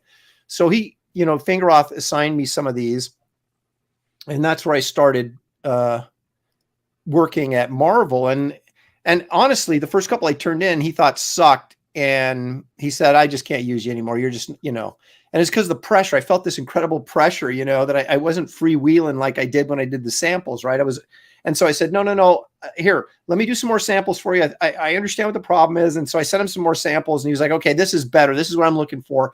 And then he'd give me another story. Hey, Aaron, and then Aaron, you know what helps with that? If you blow a fatty, it really. Yeah, why didn't you go up on the roof and blow some fatties? I know it would have taken, you know, I would have mellowed out and, you know, I wouldn't have had the pressure and everything. But so eventually I kind of got over the hump there and through doing these Spider-Man backups, which were really boring because there were stories about Aunt May and Flash Thompson, and they weren't Spider-Man stories, right? So there was nothing dynamic in them. And so that made it harder. But he started giving me stuff. Fingeroth did in backups and annuals and things like that. And I started getting it figured out. And so, you know, I owe a lot to Renee Witterstatter for, you know, putting me up, for crying out loud, right? So I could actually afford to go to New York and stay for a week.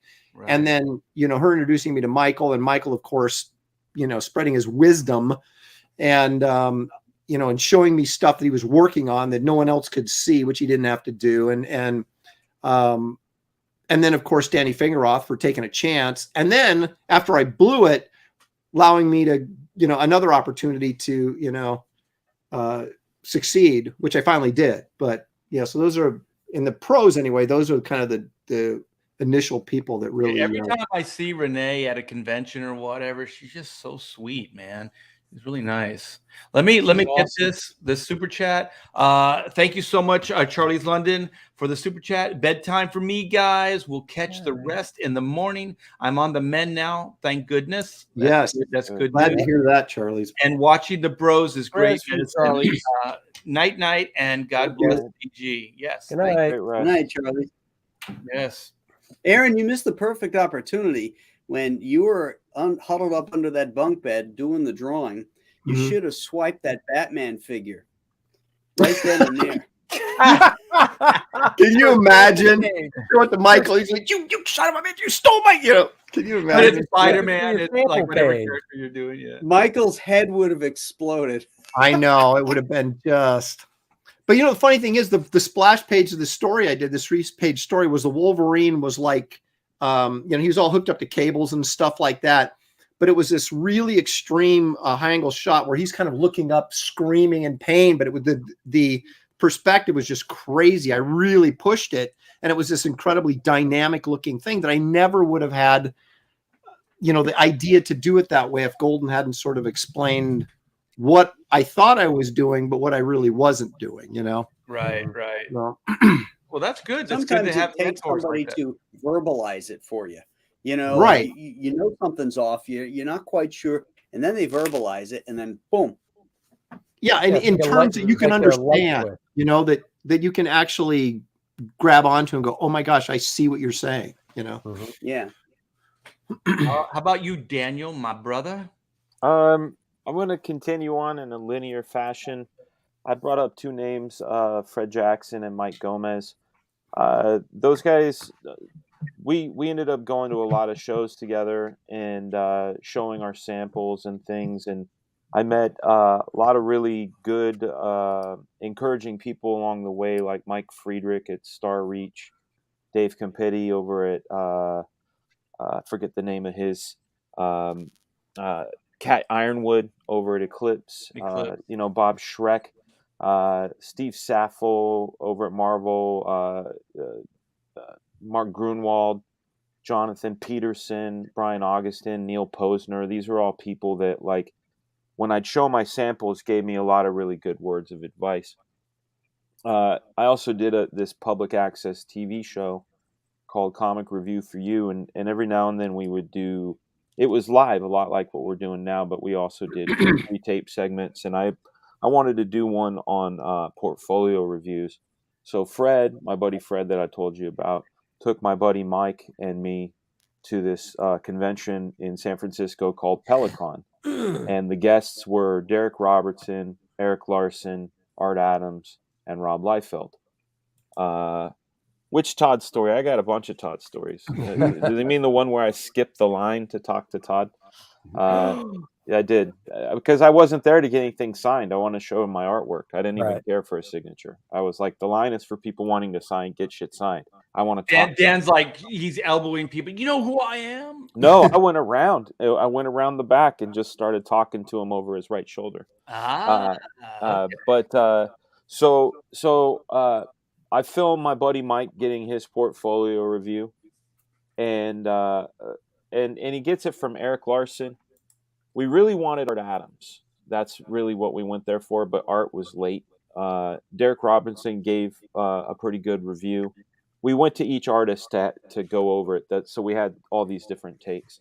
But the guy who gave like the most amazing critique, he critiqued Mike's work and then he critiqued mine, was Rob Liefeld. And Rob had just finished up working on Hawk and Dove. He had a couple of annuals out, an issue of X-Men, and the What If Wolverine was Agent of S.H.I.E.L.D. That was number 7, had just come out. Inked by Scott Williams. It was a delicious combo. Layout. Oh my gosh, I was so jealous. I was like, this thing looks amazing. Yeah, layouts by Valentino, pencils by Rob, inks by Scott Williams. I mean, I would buy that all day, every day, So I was familiar with his work, and so we're talking, and I'm enamored because he's telling me Todd McFarlane stories, and at the time Todd McFarlane was like, could do no wrong. So I'm talking to someone who actually knows Todd. It was like, oh my God. But the twist of fate was my buddy Mike had bought this sketch. Rob was selling preliminary work as well as originals, and in these sketches he had character designs, one of which was Strife, who we all know from X-Force, but New Mutants and X-Force weren't. He had already started working on it, but it wasn't out yet. Yes, whispering. I was actually Joe Bidening him. Sniffing the back him and rubbing his shoulders. I was taking deep whiffs of that Canadian tuxedo. You had to go creepy. Yeah, I did. So my buddy Mike, and he still owns this. It was Rob's original design for Strife. He had a bunch in there. And one of the things I noticed about my buddy's sketch was that Rob had drawn it on his personal stationery. So it had the word we would use now is docs, right? Like it was his address, his phone number, and his fax. For you young kids out there, that's how we would send pictures over the phone. It was before email. Yeah. So I thanked Rob for doing the interview, blah, blah, blah. And then I decided like a week later to call him based on the information on the back of my friend's thing. I cold called him. Was this just driving you crazy having that phone number right there? You're just yeah. It's like having a hot girl's phone number, right? But here's the thing, mind you, by this time I had become addicted to talking to comic pros. My buddy Fred knew Carl Potts, so I'd been able to interview Carl Potts for the fanzine. I found Mike Zeck's phone number. There was an interview with him, and it said what town in Connecticut he lived in. So I called 411 in Connecticut, and I called him. And so I really enjoyed talking to legit real comic artists and picking their brains. So with Rob, that's what I did. How far you have fallen. Yeah. And so I used to pick his brain, and he would give me he's one of those guys who would like to draw. I was stalking Liefeld. It's absolutely true. There's even footage somewhere with Rob on one of those fan shows where he goes, "Frega stalked me." Hey, can I tell this story about the champagne bottle or the wine bottle, Dan? I don't know what it is, but tell us. At Rob's house. Didn't you stay with Rob for a while? Yeah, I lived with him for a year and a half. Rob told me that he put a bottle after you went to bed by your door because it was a wooden floor. And if you were to try to get out, like I don't know what he thought, but like maybe hurt him or whatever, he would hear the bottle roll across the floor. You never heard that? I never heard that. That's hilarious. I think there's been enough time that's lapsed now. Yeah. It's like single white male, right? Right. So eventually, and Rob liked to tell stories, as he does. If you guys have ever listened to his Robservation podcast, he has tons of stories. But when he would draw or be working on his pages, we would talk for like a couple hours, and he would always give me the inside news on what was going on, and that exactly right. Yes, but eventually I met. Because Marat Michaels was his studio mate and assistant at the time. I ended up talking to Marat a lot. We became friends. This is over 89, 90. San Diego Comic-Con 91, he tells me the first sort of inkling of what Image Comics was going to be. And then in December of 91, right after I graduated high school, he asked me if I was interested in joining the fund. That I had to relocate from San Francisco down to Southern California, and that's where I got my very first comic book job, and learned a lot of stuff, learned the ropes from him. Was Bloodstrike your actual first book? You mean series or the first printed? Like the first printed book, because I don't remember you doing anything really before that. I didn't do much. I did a pinup in Brigade #2. Right. I did, and that one was an actual commission. The one that ended up being the first sequential work was not commissioned initially. So I first got to the studio, and the book that they were going to put me on fell apart. It didn't launch. It was very much like Battle Brick Road, but in a different way. It was more Liefeld eyes with like armor and a wolf and like a scary. Anyway, the book disappeared, so I moved all the way down and didn't have a gig. So I did a bunch more sample pages while I was living there, and I also created these characters and started drawing this story. Sort of this war story in the jungle, and Rob was working on Youngblood Zero, and something happened with a deadline. I don't. He can clarify why he decided to ask me, but he asked me what I was going to do with these 10 pages that I was working on, and I said, I don't know. It's just busy work, you know. I if I'm not doing my job making money, I want to do this to keep going. Right. And he said, well, if I turn this character into Die Hard and this character into Battlestone, and you know, if you redraw some of these characters to be these things, I'll put it in Youngblood Zero. So that my initial story got plugged in, and he drew the framing pages on either side. So that was the first printed sequential work, but then Bloodstrike was like the first series. Well, Cool. Bob says that I guess stalking was networking back then. Yeah, well, you know, yeah. It kind of was. I mean, because you had to be really tenacious. I remember what I would do to get access to people, and it was at 100% the truth. Because I had that public access show, I would, when I'd approach a convention or a comic book store, I'd say, my name is Dan Fraga. I'm the host of Comic Review for You for Martinez KMDZ. We do a weekly show about comic books. I would love to interview you. Or is there any way I can access some of the guests of the show to be able to interview them? That's how I interviewed Sam Hamm, the writer of Batman, the month, literally 3 weeks before the movie came out, I interviewed him. You know, like the nation's interviewing, and then some stupid kid from the Bay Area is interviewing. Dennis Cowan, Dick Giordano. Like I would just go around with my microphone and camera and like interview people. So, you know, it was, it's sort of the Richard Williams thing. I don't know if you guys know who Richard Williams is.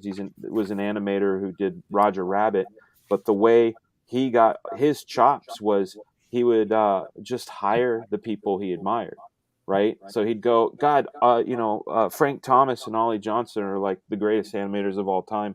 I'm just going to hire them. And then he'd work with them and watch over their shoulder and learn. And that's how I was. I'd use my press credentials to like just get as much information as I could. So Rob Liefeld, that's a big instrumental. Like I said before, there's boulders and pebbles. He's definitely a boulder. Yeah, good story, man. Yeah, I remember those early days. You were good right off the bat, though, man. It was pretty impressive. No, yeah. So I want to urge everybody. We're doing really good. So give a thumbs up, and if you guys could tweet this out, share this on your social media, and let people know. Because I have a riveting story right now that I'm going to tell, and it's gonna knock you guys out. I'm telling you right now. But before you start, who's echoing? You guys hear that? Somebody's echoing. Yeah, I kept muting mine, and it's not me. I think it's Fraga. Yeah, it stopped. I don't know how I can have echo if I've got headphones on. That's so weird. I don't know, man. And I check my inputs and outputs. It is you, Dan. It is you. I just muted myself. It is you. Hold on. Let me look at my system preference. Input, external microphone, output, headphones. Let me check my settings on the feeling so boomery, guys. No, this is it. I'm just gonna mute myself. Fuck that Frega guy. Well, yeah, you guys. While Dan's doing that, I'm going to tell my riveting. Oh, there's Bob. Look at that super sticker. Thank you so much, Bob. Super sticker. Super sticker. Super sticker. Super sticker. Super sticker. Super sticker. Oh, that was good. But yeah, mine is I'm gonna try to like combine two blue diamond almonds. Those are great. Nuts. Those are like crack. I know. God, Art Blue fatties and Billy's eating nuts. Billy's eating nuts. He's got a nut sack in his hand. Salty nuts. Yes. Yeah. Hello. So, yeah, this is we got Mullet Turtle in the house. Look at that. Not hearing echo now. Cool. That's good. Marcus says great stories. Yeah, so this is as a young RT Bear, I've kind of moved past the Valentino, my entry level stuff. So I was working for the indies and just not getting paid, just not like getting paid on time, and then eventually just not getting paid at all. So I put a really modest portfolio together, which I wish I still had, so I could share it on Billy's professionals in the future, But yeah, so I brought that. I had an invite to go to New York and stay with, I think somebody mentioned Craig Anderson. So I stayed with Craig Anderson, and he got me in over at, to Marvel and to the offices. And so I hit rock bottom. It's kind of like a Billy Tucci story, like just everything that could have gone wrong went wrong. But it was like the worst day ever, but turned into the best day ever. Like the events just kind of shifted around, and that's another thing, you guys. Never stop, because you never know what's right around the corner, man. So so every editor at Marvel turned me down, and so I'm just completely dejected. I came from California. It's the first time I ever traveled, first time ever on a plane, and I go to New York City of all places from California. And so on the way out, I met Art Nichols. And if anybody knows Art Nichols, I always say this: please get him in touch with me. I've tried. Give him my contact or whatever. And he was kind of like Northern California guy, kind of like, Frege was kind of had that Northern California thing. And so there was Art Nichols and Art Adams. And so like Liefeld and I would kind of hang out at these creation cons, and these things like Northern California, Southern California kind of intermingled at some of these shows. And so I met him, and he was inking a lot of the Art Adams stuff early. And so, we became con buddies. And so I met him in New York City. And so, he could tell I was just really bummed out. He goes, well, you know what? Yeah, how about sharing a cab? We're going to go over to I'm going to go over, drop some pages off at DC Comics. So I did. I met Bob Greenberger, and it was the complete opposite. Bob said, what do you want to do here? And I didn't want to be really arrogant and just go, I want to draw Batman. So I didn't say anything. And it seems to be a running theme, like with Graham and Aaron, like you just don't say anything, And so then the next thing I know, I'm getting work on the Warlord. And so then I met Jonathan Peterson. So this is there's a lot of time that's passed in between these parts, but I just kind of want to condense it a little bit so I can just heap praise on a lot of these people. And so I met Jonathan Peterson when he had an office, which was basically a broom closet, right? And so he was assistant editor at DC Comics, and I think he was assistant to editor. Yeah, he was to Mike Carlin. And so Dan Jurgens was breaking in as far as penciler on Superman, on Adventures of Superman. And so Jonathan recommended me to Mike. And so then Mike Carlin brought me into the office. And so I started doing finishes over Dan Jurgens. I had no clear, this is what we want you to do. Nothing like that. They just kind of stayed out of the way and let me do stuff. So I was really thankful for that. I had no idea what a finisher really did. So another one I'd like to thank. Yeah, does the finisher, do you ink it too? Are you inking it too as a finisher? Okay. Yeah, so they're like breakdowns, just kind of like outlines of figures and stuff like that. So no rendering, no shadows, sometimes no detail. And so then Chaikin just told me, he goes, hey, Art, what finishes means is like whatever the hell you want to do, you have the final say on the book. And that's a very Chaikin thing to say. And I was like, that's all my young, self needed creatively. And that's exactly what I did. But I love that work on those Superman books over Jurgens. I thought it looked great. Thank you. Yeah, it was kind of like you and your mentors, that Mike, when I did something wrong, he would step in, and then he would kind of say, maybe you could do it this way or do it that way. But he always waited for me to do something first. You know what I mean? Like he was never heavy-handed, like preemptively trying to tell me to do something. It was always after I did it. And there was one thing I did, and it was mainly because of time, that I ended up silhouetting the figures in an establishing shot. And I'm sure you guys are all laughing at me right now. And then Mike was just like, it's an establishing shot, you bonehead. Like, do this.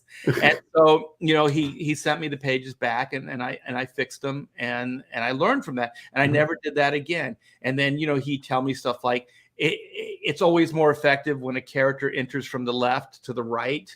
He just told me all this stuff. And so it's funny because that his voice is still in my head.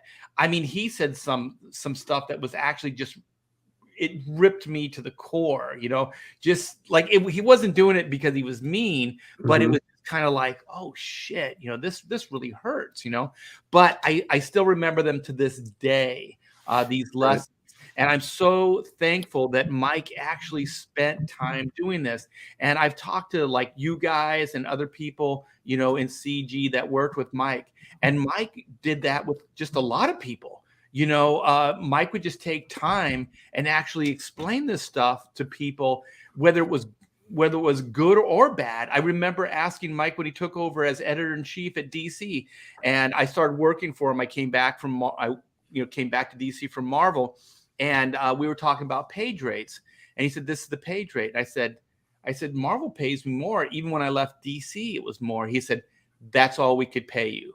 And so then I said, "So if I came back, paid my dues at DC, this is it. This is all I'll ever make." He said, "Yes." I mean, most editors would try to like sugarcoat it and shit like that. He told me flat out. And then I remember, this is the relationship I had with him. I said, "Then there's no reason for me to leave Marvel and come work for you." And he's like, "It's a choice you have to make." But you know what? It was so freaking blunt. It was so direct. And I still remember that shit. I remember when he told me, he's like, "Art, you got to start making your schedules. You need to get this stuff done quicker."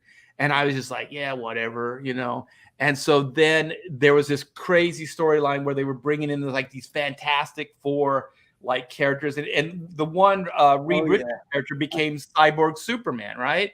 So this was big stuff that became huge, and so I was kind of just whatever, And so then he pulled me from the climax of that story. You know what I mean? Like he just pulled me from that issue, and then he gave it to my idol, which was Dick Giordano. And you never want to be like, you never want your ass kicked either by your idol or anybody at all, right? And so I was just like, oh my gosh, it hurt so bad to see Dick just freaking rise to the occasion and just school me. And that was all it took, man. It was like tough love. That's all it took. And, I learned a valuable lesson. And so, yeah, it would be like, Mike Carlin, Jonathan Peterson, Craig Anderson, Bob Greenberger, Ralph Macchio, like all those guys were all like kind of part of, that time in my life. And if those things didn't happen, I wouldn't be working in the mainstream comics right now, so thank you. So I had no idea that Superman stuff was like, your first stuff or whatever over there doing finishes. Cause like Aaron said, I remember that stuff. It was right when I broke in, or it was before I broke in. And I was just like, wow, this stuff's really cool looking. Thanks. Yeah, I was just bringing in all my influences. I had no idea what I could and couldn't do. And I think that was what kind of worked. And I remember Jurgens kind of shaking his head. He's like, Art doesn't really know what he's doing. It's all kind of superficial fluff. But I was like, no, cool. Man, I'll tell you, Art, I remember the very first time I saw your stuff, it was over Jurgens. And I was like, this guy is making the difference, because I'd seen Jurgens stuff before. I think he's talented, and I've always gotten along with him when I met him, worked with him before on Spider-Man Bad Rock. But I just thought, like, this stuff has energy, right? It just, you brought a bounce, the bloops. The bloops. And then I remember seeing your X-Men 269 and what you'd done over Rob and on the Extinction Agenda stuff, what you'd done over Art Adams on Fantastic Four. I'm like, whatever you're working on, I was like, I'm gonna get it. Thank you, man. Yeah, it was a moment in time, and I think it was just like I didn't know any better, so I didn't know that you had to be really beholden to people's pencils, So I kind of just did interpretive, work over it, like whatever I thought it really needed, is what I did. So, and the stuff you did on Wills. Oh, Yeah, but that's what you're supposed to do when you do finishes. I mean, but I wasn't hired to do finishes like over Art Adams or even the early. I thought you meant over Jurgens. Okay. Yeah, I think your Dan was talking about some of the later. Oh, dude, that exit! I'll tell you what, man. That 269. I was like, I mean, obviously we all love Scott Williams, and especially that era. You know, I still think he's great, but that era, I like the less machined look. I like the organic stuff. He had done enough gym jobs, guys. I know, I got it. Yeah, I heard it. When you inked him on that issue, it was like, I don't know, like refreshing. You know, and again, that's not knocking on what Scott had done, but it was just like, man, this is the shit. Thanks, like, man. Yeah. Yeah. I mean, I wish I could have inked more of Rob Liefeld's work at that point, because I think because there was a groove I was in, and I think if there was more of a body of work between the two of us, because I was supposed to ink X-Force. Was that really? Yeah. And then Jim told, because I was working with Jim and Will's Lee and Will's Portatio, and he said, Rob's not going to give it up. It's like, well, Bob wants me to do it, and Rob said, he wanted me to do it. He said when Rob found out the numbers, he decided to ink it himself. So I got that from Jim. Jim told me, like, he was going to give it up, man. Yeah. I don't blame him, but it would have been fun to have a good body of work, over him, because I just have sporadic pages here and there. I'll tell you, in Rob's to be additive, because I don't want anybody thinking Rob was at that particular time was greedy. That was like during when his dad was in the hospital with a brain tumor, and he was like supporting his parents. So I'm pretty sure, like at that point, like, it's like manna from heaven, and you're not going to turn it down because it could go away. Yeah, but I never blamed him. I mean, these things. That would have been the shit. Yeah. Your page is an Extinction Agenda where Jubilee runs over the camera, and you're like behind her with Richter, and they're like in the alleys, dude. Oh God, I have the pencils. I have Xeroxes of the pencils, and I always side by side them, and I'm like, this is a combo.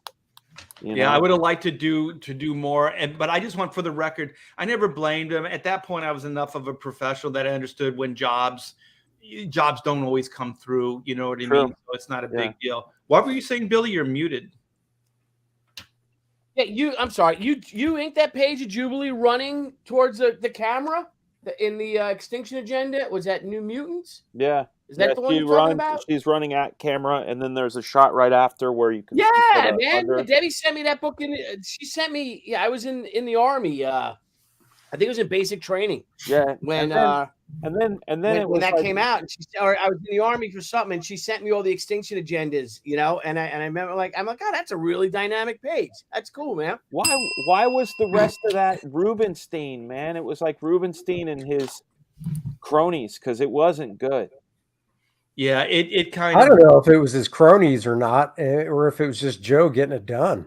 I think Joe. It's funny because Joe used to contact me a lot. It's like, what nibs are you using? All that stuff. And so that's when that magic nib thing happened. Like Scott Williams and I created a story, and it's like we just wanted to fuck with Rubenstein. So we told him, like, there's a magic nib. There was only 3 ever made, and Scott and I have one, and there's a third one still floating. You did not. It's the elder one. He bought into it, man. He totally bought into it. And he's like, I'm still looking, man. I'm still looking. Hey, man, for if that story were true, the other guy who found it was Joe Weems. Oh shit! Yeah. Joe and even Weems, man. Yeah. So you guys want to go another round, or do you want to kind of wrap it up? Oh, I'm sorry. I got to drop it in a few minutes because I have to go do another part 2 of this thing. Because I mean, I definitely have names, but we're almost at 2 hours. Yeah. So what were you going to say, Billy? Joe Weems is one of the first pros that I met. I met him online at San Diego Comic-Con 1993 when I was trying to get work. Yeah. And he got work. I think it was like right in front of me. Harris. And he got because he was an inker. He got inking work, and I got a Marvel editor holding up my portfolio saying, "Look, another fucking fight in the warehouse." So then I saw him the next year. God bless. And then I saw him the next year. Say he came up over to my booth. We're like, holy shit, look at that! It's like, yeah, I'm making this, I'm doing that. Really cool guy. My conline buddy that got in too was Tom Coker. He and I used to stand in all the same lines together. You know. Oh yeah. And I don't know him, but I know who Tom is. Yeah. So it's funny that brought back memories, Billy. You know, because everybody, like especially in your area or in the Grand Metropolitan back in the day, pre-email, would either send their shit in, or if a show came and you knew editors were going to be there, you would wait. You would just wait in line. Get your shit. Yeah. Aaron looks cold or bored or both cold and bored. I'm listening intently. I mean, come on. That's right. Well, this definitely has to be carried over. Yeah. Should we go? I have a question to ask. Oh, go ahead. I have a question. Oh, we're not wrapping it up? Yeah, we are. I am. Yeah. Listen. Okay, I have a question. Next week, I think I'm on next week or the week after. I don't know. No, you're next week. I am next week. Okay, that's okay. How, and I know Fraga, it might be tough for you, but tell me. I would love to have the fans meet the Mrs. Bros. And I'd love to do a show with our wives. Oh, she won't do it. And I won't do it. Yo, she literally told me today. She literally told me today that she doesn't like the way her voice sounds in videos. That's why she doesn't do them. Because she does all these crafts. I'm like, do some tutorials. She's like, I hate my voice, like recordings of my voice. I'm like, okay then. Well, we'll bring Shelly and Debbie in, and they can all pretend like, you know, they can answer our wives' questions. Yeah, you know, they can be stand-ins. All right. Well, maybe okay. Shelly's not shy. If Andy's wife is definitely not going to do it, then maybe we'll do the Broyale Rumble 2 in the cage match. Ooh, so no one can escape. I need some revenge. Yeah, who has it? Did Mark drum one up? I could talk to him. We've been talking about doing it a few weeks ago. I'll see if he can make one. I'll text him tomorrow. All right. So the idea of the cage is that no one can get thrown out. So it's really like we're just going to fight to the death. Andy will last more than 30 seconds. God, don't tell my wife. That's what she said. Oh, Here we go. And who won? Fraga won, right? Fraga won. Did. Yeah. Well, the bunny won. Art, right? He beat you, Art. He beat me. Yeah, I went down. That's how we know wrestling's fake. 13 seconds. Yeah, I think I went down shortly after Andy. Yeah, I'll message Mark and I'll see if he can do it. If not, I'll come up with something else, which could be, you know, maybe our submission samples. I'll see if which is different than the unpublished work, right? But it's totally different. It sounds a little familiar, but you know, I've heard it someplace before. Just thought it up, Art. What's that, Graham? He just thought it up. He just thought it up right now. This very minute. Right now. Well, let's do a round, and we can all promote. I think most of us, all of us have a campaign. Billy, is she still in Indiegogo? You close that down or in demand? It's closed. It's closed down. So the omnibus we launch in the next few weeks. Probably the first week in April, we'll be launching She Sakura. I want to finish that book before I launch it. I want to finish, if I can finish all the pencils, colors, and inks by the time I launch, that's the goal. That'd be sweet. Because I want to fulfill that. Right, but hey, man, I'm just here to have a good time. So. Well, cool. So Andy, you have an in-demand book. I'm not sure what the title is. Is it like First Man or something? It's something like that. Hold on real quick. Just for the memories, since it was brought up. The memories? Yeah, did you say memories or memories? What did that? Oh shit. Look at that. Yeah, there you go. Oh, there it is. Now I got a question to ask though. I gotta be honest. All right. So can I be honest? What's up with that foot though? That's like her left foot is on her right leg. Yeah. Really, don't go there. It's just fun. It's quirky. It's bouncy. It's fun. Don't go there. All right, I'm just saying. I'm just saying. Yeah. There's a lot to say, but just enjoy it for what it's. Yeah, so First Man is in demand right now. I am working on page 55. So I'm closing on the finish line, and Andy's heart will go on. And my heart will go Andy's on because I love all you guys that have supported the book. And if you haven't supported it yet, the link is definitely in the chat. Eric is posting our links. Thank you so much. And Andy still has room in his heart. So if you back First Man, there's still room in Andy's heart for you. So there still is. Yeah. So there you go. And all the links are in the description. So First Man is in the description. So click on that and go get yourself a killer Andy Smith comic. Yep. What was that, Billy? Thank you. I'll shut up for now on. I want to just finish. I want to thank the great Renzini is in the chat right now. He's been busting his ass, shipping, boxing up at least 100 boxes of these omnibuses. We're all the multiple tier ones and doing all the overseas stuff. Like every day he's out there, man. So I want to thank him, and he's getting you all your books. So thank great Renzini. Sorry, Graham. I'll be. Shut it up. All right. Graham has a live campaign right now. Yeah, giant size two-fisted manly tales. We have 1 week left in the live campaign. We're at $87,373 with 939 backers. Nice. This is going to be a really, really great project. I'm hoping that we're going to actually fulfill early because, I've got different team members working on different things. So it's scheduled for August, but I'm really going to be pushing to get this thing fulfilled in July. So if you haven't taken a look, I'd appreciate it if you would. And if you see something you like, back that tier. Because one of them is going to be leaving. The Brass Knuckles tier is going to be leaving soon.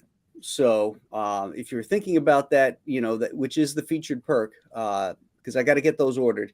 So, grab one of those as soon as you can.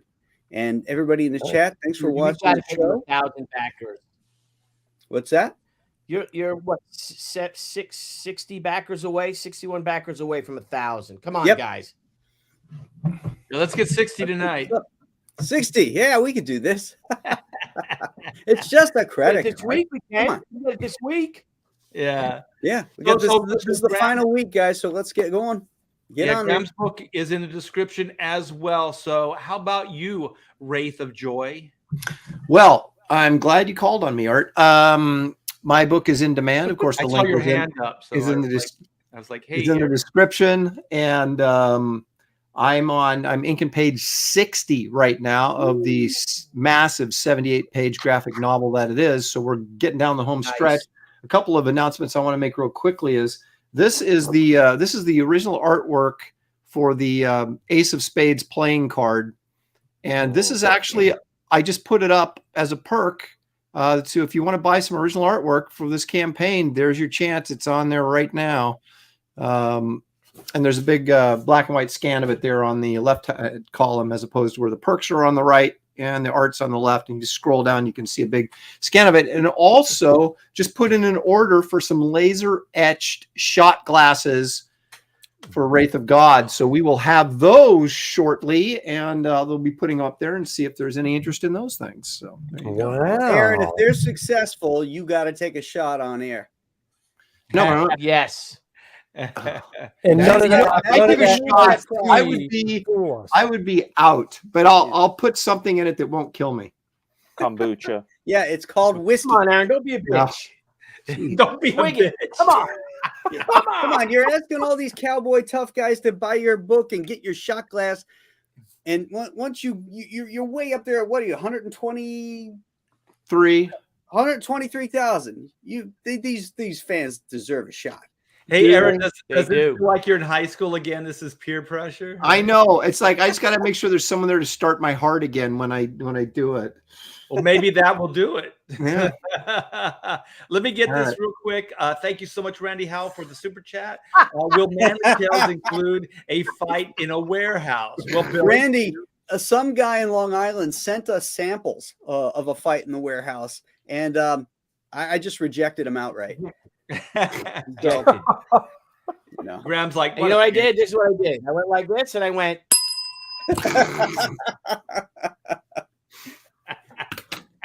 Little razzle That's how it hit me. That's how it hit me. You rang the my bell.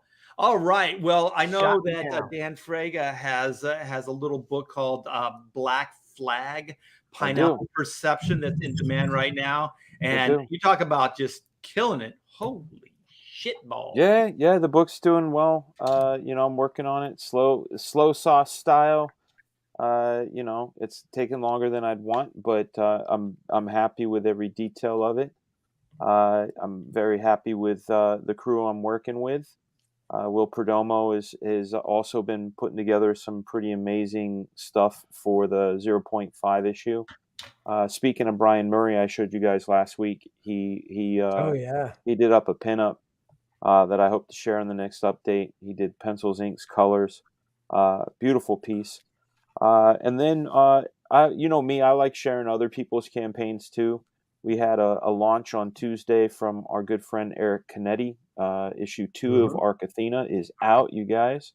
Go check it out. I got issue number 1. If you picked up issue 1, you want to get issue 2. If you didn't, you can get 1 and 2. Also, our chat's very own Pedro Ang. You've seen him on our shows. You've seen him in the chats. He's got a book called Tropical Magics that just came out this week as well. So give those a look. What's that called, Dan? Tropical Magics, Magicks, Tropical Magics. Yeah, and I'll be doing a cover with him, so I'll be doing a cover for that campaign as well. Pedro's killer. He did the high octane, black and white high octane animated adventure book. I think that's his first published comic ever. And holy crap, man, this guy's already a superstar. So I could not be happier with what he has done. And you guys, black and white, near and dear to my heart. Volume 2, this will be the epic conclusion to the storyline. Those new pages, that page you posted this week, I mean, I had to share it because, dude, thanks. Upgrade. Yeah, I am putting everything I have into it, and I'm loving it. I'm kind of like I would like the process to be a lot quicker, but you know what I mean. I'm thinking that as I go, I get in the rhythm of it because I work every freaking day from the time I wake up to the time I go to bed, and so I'm really hoping that the style will be consistent, and then I'll find that groove, and then I can start working on the speed, because that's kind of how I've always done things. Like the beginning is kind of a little bit of a learning curve, but then once you get past that, then you start working on the speed. And so I don't really have the years and years of experience penciling like you guys do. So I feel like this is stuff that, if I would have done that, I would probably already have. But yeah, so do you mean by when you say you don't have the years of penciling, you're talking about the 4th time you lapped us? Because you've been penciling since it was charcoal on a stick. Yeah. I still feel like every day is an adventure, and I'm learning everything, for the first time. But yeah, so black and white is over 90K or 98K, I should say. So we're closing on 100K. So we got to give Aaron a little bit of competition here, not let him be the only one. And so also Billy Tucci has done a brilliant piece of artwork of white. I think it was commissioned, and then generously he said, "Hey, Art, if you want to use this for something." So I'm announcing it here for the first time. That card will be, or that artwork will be a trading card. And you know what, Billy, you said, maybe we should color it. I dig it with the gray tones. I think it'll look very impressive as just like an open black and white card. And then I was thinking maybe, we could do another card. I'm not volunteering you, but maybe I'll do a card or whatever. So we'll have like black and white cards, so I'll do black. And so there'll be like an accompanying, and I'll use your same, like the black and white logo that you put behind there. So they kind of like a book. It's your logo.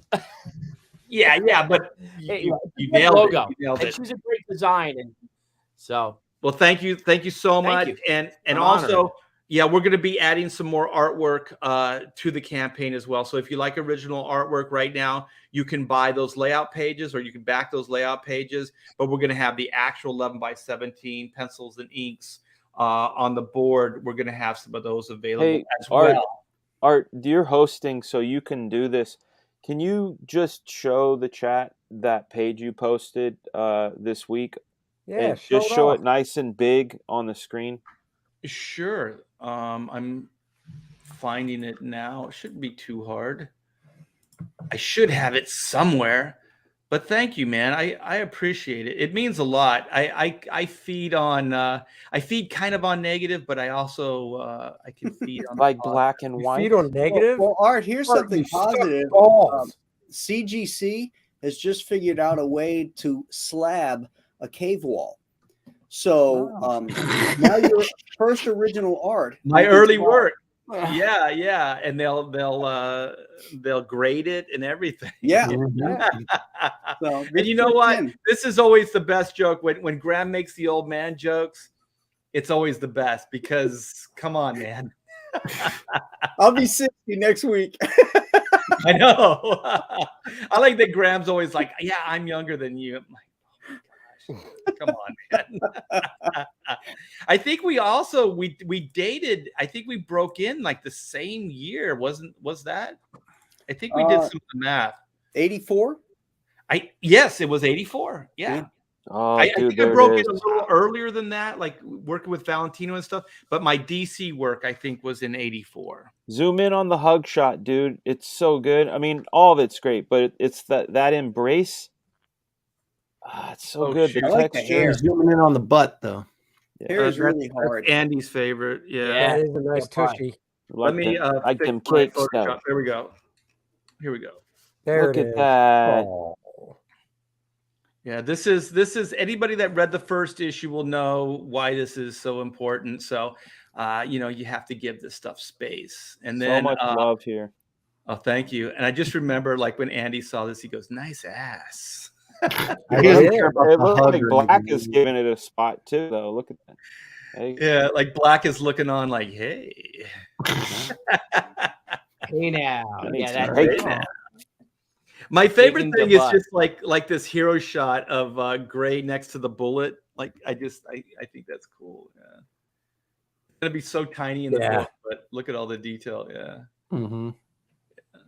So thanks, Very nice, Dan, for giving me Looks the great, bro. opportunity. Oh, thank you, man. Yeah. So this is what the book's gonna look like. I can send you that card image unless you have it. If you want to show that too. Yeah, if you could pull it up, I think it would take me too much time. I just sent you the new sheet cover. If you could share like for the campaign, I'm going to open up our preview page, pre-launch page. I think next week. But I sent you if you don't mind sharing the sheet cover, and then I'll send you the black and white cover too. Yeah, let's do it. Let's do it. If Graham doesn't mind, because I know that Graham's ready for bed. Graham's got because, it's late for him. Yeah. Sorry, Graham. But are you talking about extending the show even longer? Yes, that's exactly what he said. Oh. I knew it was either going to be Graham or it was going to be Eric. No, I got to drop. We've been saying goodbye for 45 minutes. Yes. Don't blame It's like me. my everybody. wife. I'm It's going. Italian. It's like trying to get people I'm out of your going, house guys. at Christmas Good night. time, What's All that? right, I'm going. You're going We'll what? show that shit next week. We're Hey, doing let me next week? answer. Randy Howell asked me a question. Randy, they're on a separate piece of paper. What's on a separate sheet of paper? Randy asked me a question about the commission sketches I do for the First Man campaign. Okay. They're not in the book. They're on a separate piece. Oh, there's Well, Ethan. I'm choosing to say that like Ethan's saying, "Oh yeah," after I showed my black and white artwork. Oh, yeah. I think that's what it is. Yeah, he's That's like, for the "Oh cool yeah, ass. look at good. that, Dave. Oh yeah. Oh yeah." All right, so are we going to end this? Is that where we're going? I'm leaving either way. Wow, man. Dad's wanna laying keep it going? down. I got to go. You're All the right, guy guys. it's early for you. Thanks, everybody. I know, but I got to call somebody. I'm already late. I was supposed to call at 7. Aaron is super cold. Just tell and me what you bored. need. You don't have to call me. Oh Lord, That's a callback right there. where's the Oh, hey, I'm Billy, I'm fully sorry. engaged. I'm sorry the rest of the bros did not have patience for your plug, but take that up with Aaron and Graham. Yeah. All right. All right, you guys. Well, thank you so much to everybody in the chat. You guys are the best. Thanks for all the super chat. I look forward to this every week. The Professionals is an amazing show. There's an amazing 6 guys, and we all have books out. Billy's gonna, he's gonna have his pre-launch pretty soon. But all those links are in the description. We all have YouTube channels, so come by. Subscribe if you haven't, and we'll see you next week on Billy's channel. Indeed. Yep. And we'll figure out maybe we get Mrs. Andy on.